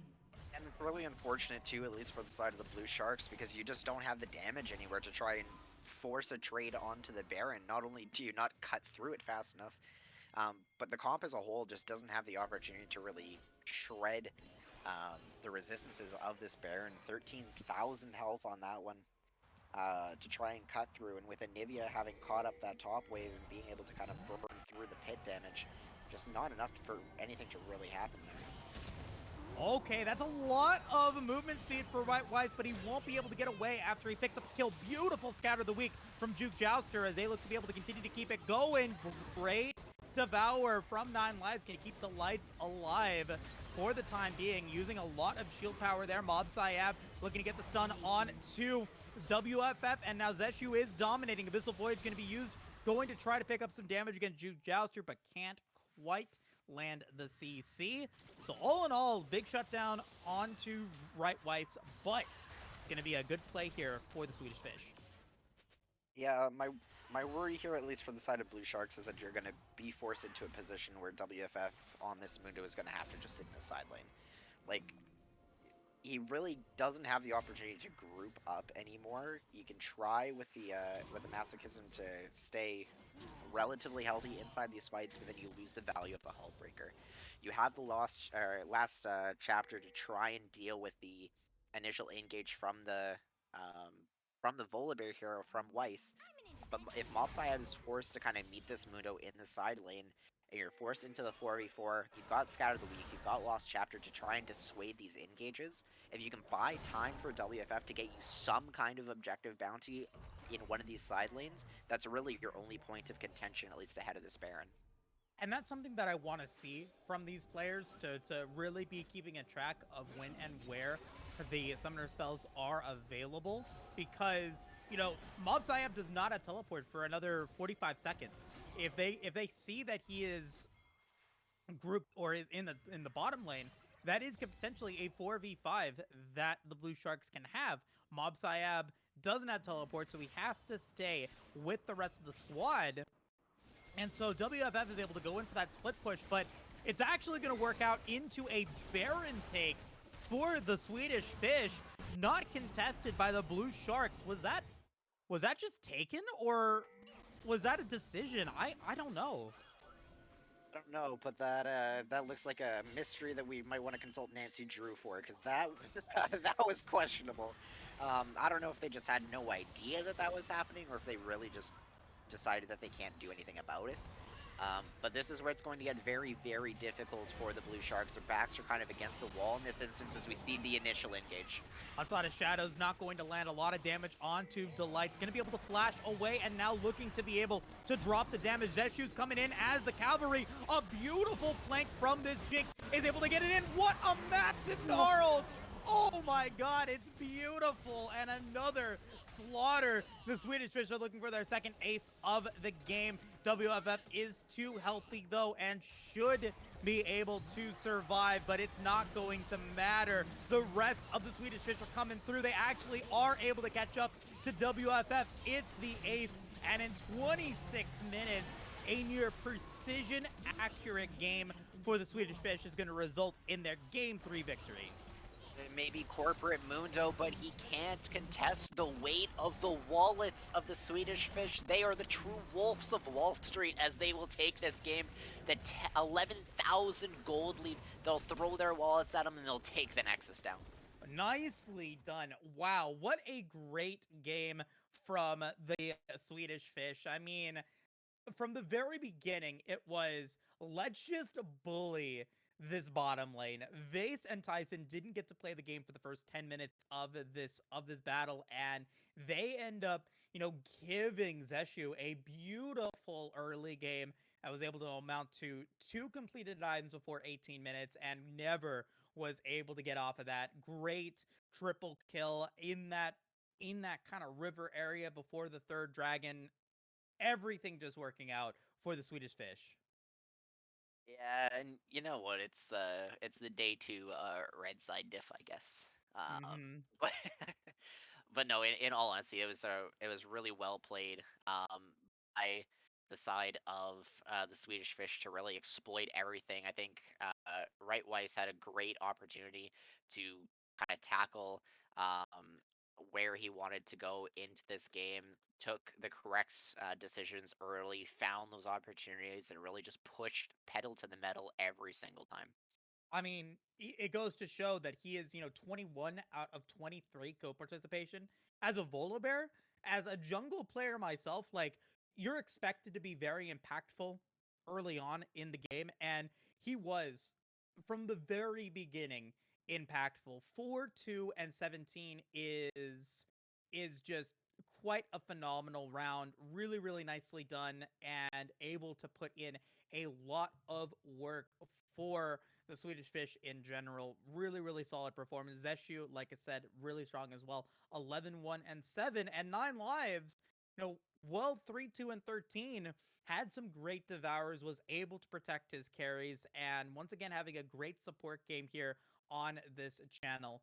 With that being said, though, I mean, there was good position. I think there were some good chances for Zutter, as Hecarim played, I think, pretty well in the early game, just couldn't stop the snowball in the bottom lane. And WFF, I think he played decently as the Mundo, but as a tank, you really can't do much once the rest of your team is so far behind.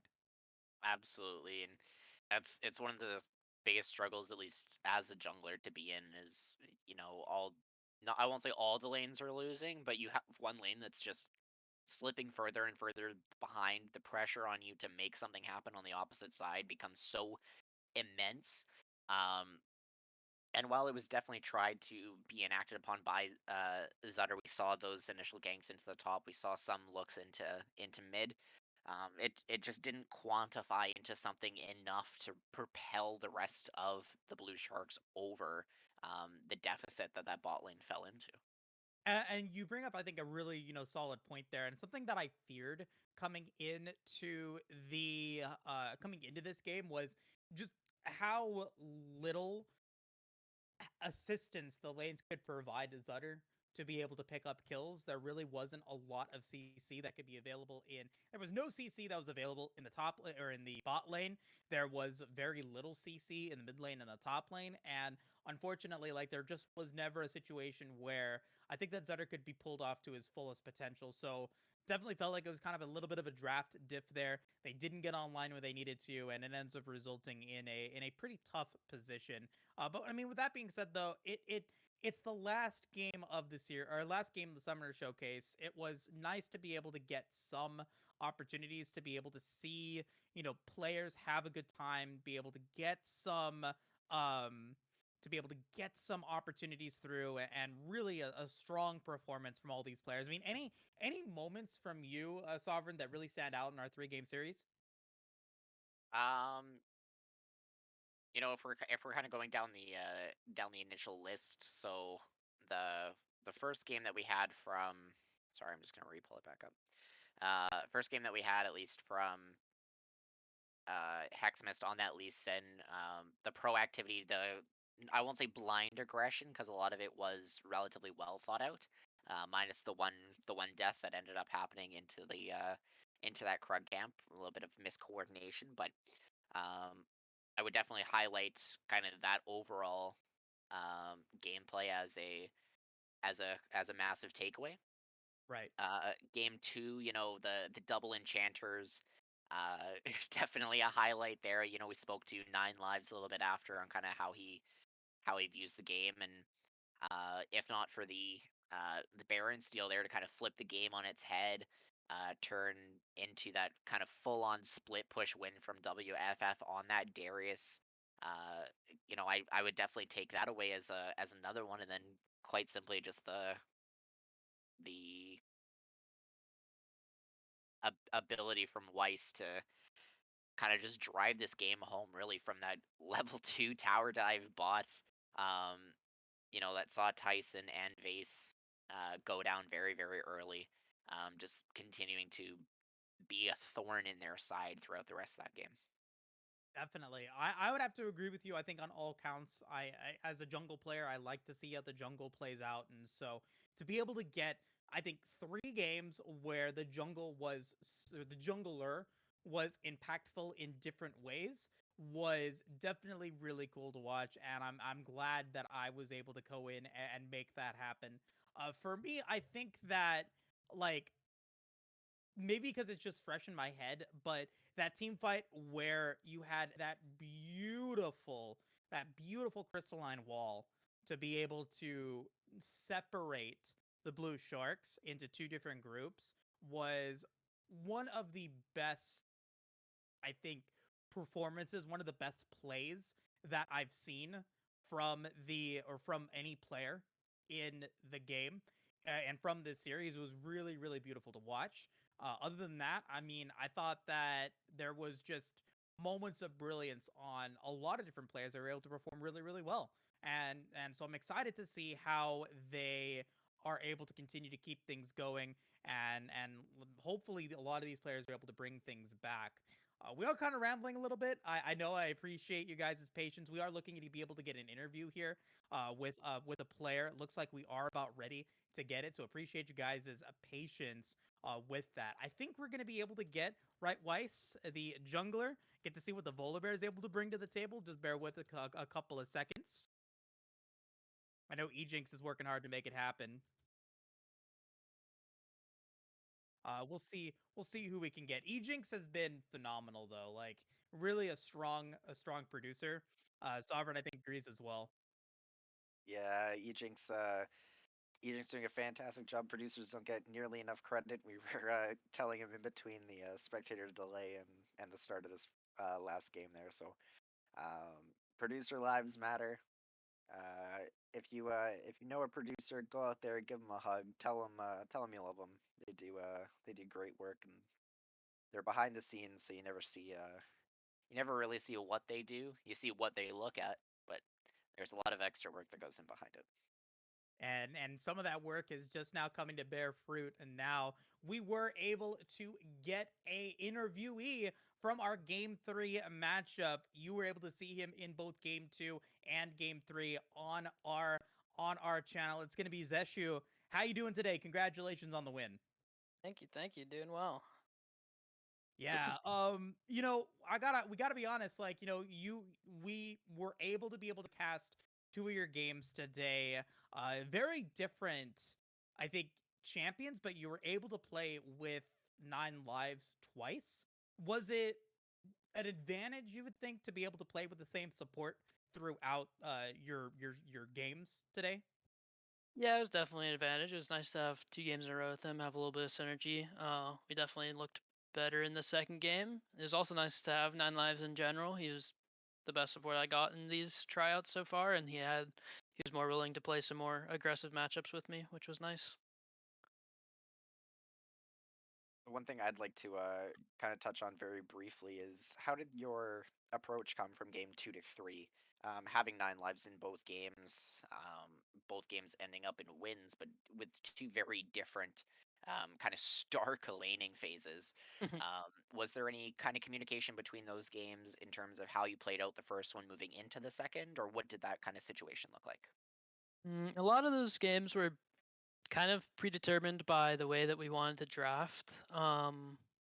Forget really how the situation happened in this first game that we played, but both of the main carries that I wanted to first pick were banned, and then they wanted me to blind pick a AD, and really the only one at that point you can do is Aphelios. And then once they picked Tryndamere, you kind of have to play to shut down Tryndamere. So at that point, we just picked Zillion, and then me and 9 lives just tried to scale it out. Whereas in the second game, I was able to get Jinx, which is a stronger laner than Aphelios is.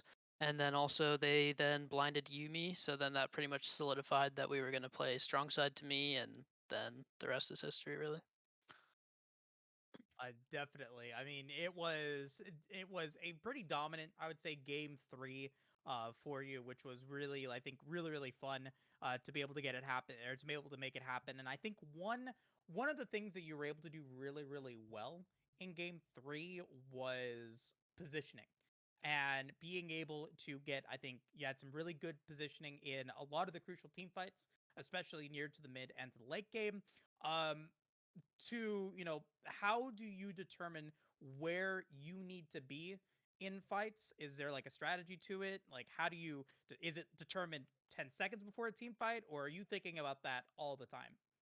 You definitely think about it all the time. As AD, you have to pretty much start the game thinking about that, like how team fights are going to go and how laning is going to go. Positioning kind of just comes down to on AD carry, like what like I need to list in my brain the ways that I can die in a team fight and the abilities that will enable that to happen. So for instance, for this one, there's only really 2 abilities that I was worried about. It's Syndra stun and Hecarim ult. So if Syndra ever uses stun, then I'm able to position much more aggressively. If he doesn't, then I'm not allowed to. And for Hecarim ult, as long as I'm by my TK, I can play kind of however I want against that ability. So that's how positioning works. As long as I'm outside of the bounds of them being able to kill me, I can play aggressive. But if I'm in Syndra stun range or something like that, then I have to position farther back. So, having played out the weekend here for this showcase event, with hopes of potentially getting into a proving grounds team or kind of further on into the future, depending on what your goals and ambitions are. Zashi, what would you say is your main takeaway from the weekend? Is there anything that you valued the most out of it? Anything that you kind of learned along the way that you think you can take into either solo queue or your other competitive games? Yeah, one of the biggest things I learned. Well, I'm on ASU's collegiate team, and on that team, I have a very strong high LP support in Pseudo next to me, and we usually are playing strong side, and he commands the lane a lot. So it was kind of a stark awakening to be swapped to other supports that didn't have as strong of opinions, and we didn't have like time together. And I guess I wasn't as ready for that as I should have been. So for coming from this weekend, I want to be able to lead a landing phase more vocally and as a player, and be able to have control over it, because sooner or later I won't be able to play with Pseudo anymore. So that was probably my biggest takeaway from this weekend. Hey, go Sun Devils! Hell As a yeah. fellow Sun Devil myself, I Let's love to see go. it. Are you on the Tempe campus, or are you on a different campus? Tempe campus, yeah. Tempe, yeah, Yeah. that's where I was at. It's expensive though. It was expensive for It me. is It's probably expensive. expensive for you as well. Yeah. Did Um, you see we won West as of 2 yeah. weekends ago? Yeah. Hey, congratulations. I mean, when I was going, there was no esports scene, and now ASU is like one of the, I wouldn't say the premier, but definitely like on the rise, Yeah, especially in the West. we're like the premier club organization because we're not funded, Right. but we're not premier overall. But yeah, yeah, doing Yeah. well. So it's definitely cool to watch. It's definitely cool to see. And as you move forward into your career, like I assume like you're going to college, like you're educated with that. Is I'm assuming then, LCS or academy or proving grounds at the very least is looking for your future. If there's any scouts or anything like that watching, like what do you want them to know about you and why they should pick you for their squad? Sure, yeah, my goals are definitely oriented towards PG, hopefully Academy, in a dream scenario, LCS eventually. Things that they should know. Very hard worker. I spend a ton of time VOD reviewing, talking to my teammates about draft. I draft prep with my teammates, especially for like our game that we had versus UCI a couple weekends ago. I was talking to my teammates almost every single day about what we should do. So I'm constantly thinking about draft and champions and macro and micro that we can implement all the time. So I think on a team, I have a learning mentality, I have a growth mentality to the point that I want us to improve as a team and me myself as a player as well. I think that is at this point probably the strongest asset I have in the competitive realm, and that is what I would bring to a team, as well as a strong side and weak side AD carry that is willing to adapt to any situation that the team wants to play towards. And in that same vein, there's Zeshu. What would you say is something that you're actively working on to try and kind of bring up to that same level so that you can make that additional push into a hopeful PG team? Sure. The current thing I'm working on the most is still my laning phase. It's laning phase for AD carry. Kind of, you never ever stop working on that. That is the bread and butter for you. That is what defines players like Gumayusi and Uzi. Is their laning phase. They're able to take losing matchups and either win them or lose less hard and go even. So at this point, I'm still trying to improve on that. I don't think it's too weak, but that is my current goal: is to become one of the strongest laners in PG and higher, hopefully. For sure. And yeah, thank you so much. Any shout outs or any shout outs you want to give to the community before we let you go? Yeah, shout outs to you guys streaming all the games here, bringing publicity and commentating over. It's awesome, you guys and the other three streams. Shout outs to everyone who tried out this weekend and all the PG coaches and staff that made this awesome thing happen. This is the only real trial for PG I've had so far, and it was an awesome one to get uh, a bunch of people looking at me and watching me play. And just thank to all you guys who made it all happen. Thank you so much. Yeah, and thank you for stopping by. Congratulations on the win. You definitely showed some good aspects and some great qualities as a player, and you definitely showed I think a lot of maturity as well on the mic as well, showing that you do have this learning mentality and this strive to get better and to learn, which I think any organization would be thankful to have. So really appreciate you being able to stop by and coming through. And again, congratulations on the win. Thank you. Thank you guys so much. Have a good one. Yep, take Yeah, care. you See ya. And with that, I mean, Sovereign, our day is done. It's completed. Any final thoughts? Uh, yeah, Moose. I mean, final thoughts, at least as we kind of close out for the day. I think we've seen a lot of adaptation from players. Um, there's a lot of opportunity for a lot of the players that we've seen to really grow and improve at what they do. Everybody that we've talked to over the course of these 3 games has said that they want to learn, they want to do better, they want to grow and really become not just better players but better people as a whole, right? So Hmm. I think that speaks volumes to the the quality of people um, that we have playing in the showcase, the quality of talent that we've seen, um, a lot of different opportunities are being found to showcase exactly what they have in for lack of a better term. So very very important to kind of host these events and make sure that players have these kind of opportunities.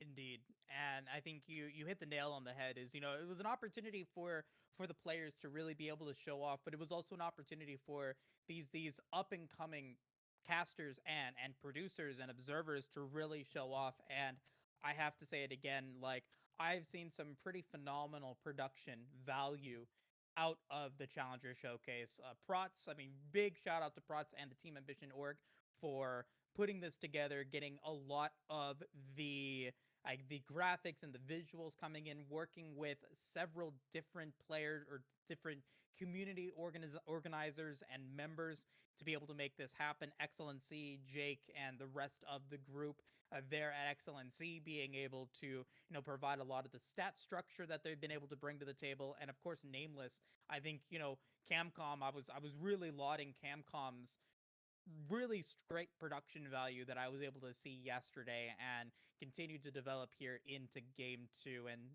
we were able to really showcase three great amateur organizations, a ton of great producers and casters. And so to be able to then, be able to hype up and get all of those great plays for these amazing players to be able to come through. So I'm sure that the coaches and the scouts and the observers, the people that have been watching this, trying to be able to find members for their groups, have a lot of work cut out for them, to say the least.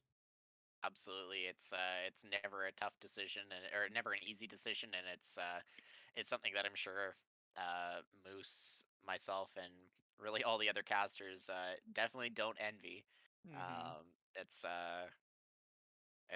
going to be a lot of thinking to do, a lot of testing things out, making sure that you're building uh, strong rosters to compete going forward. So uh, playing general manager is never a fun thing, but somebody's got to do it, and yeah, you've got a lot on your plate. Definitely, definitely. And speaking of, with that being said, that I think is going to conclude the Excellent C2 broadcast of the Challenger Showcase. Before we go, though, I want to give a quick shout out to our producer, Ejinx. Without Ejinx, we wouldn't have had this great production value that we've been able to bring to the table. I believe you could follow him on Twitter at Ejinx with an underscore at the very end. Is that correct, Ejinx? I want to make sure that that's right. Think that that's correct.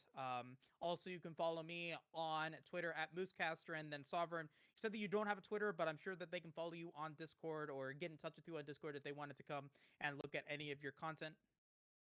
Uh, yeah, I don't have much content.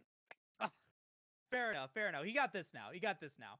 But you know what? With that being said, though, on behalf of all of the players here at the Challenger Showcase, the coordinators and the staff with Excellency, Nameless, and Team Ambition, Ejink, Sovereign, and myself, this has been your Excellency 2 coverage of the Challenger Showcase powered by Team Ambition.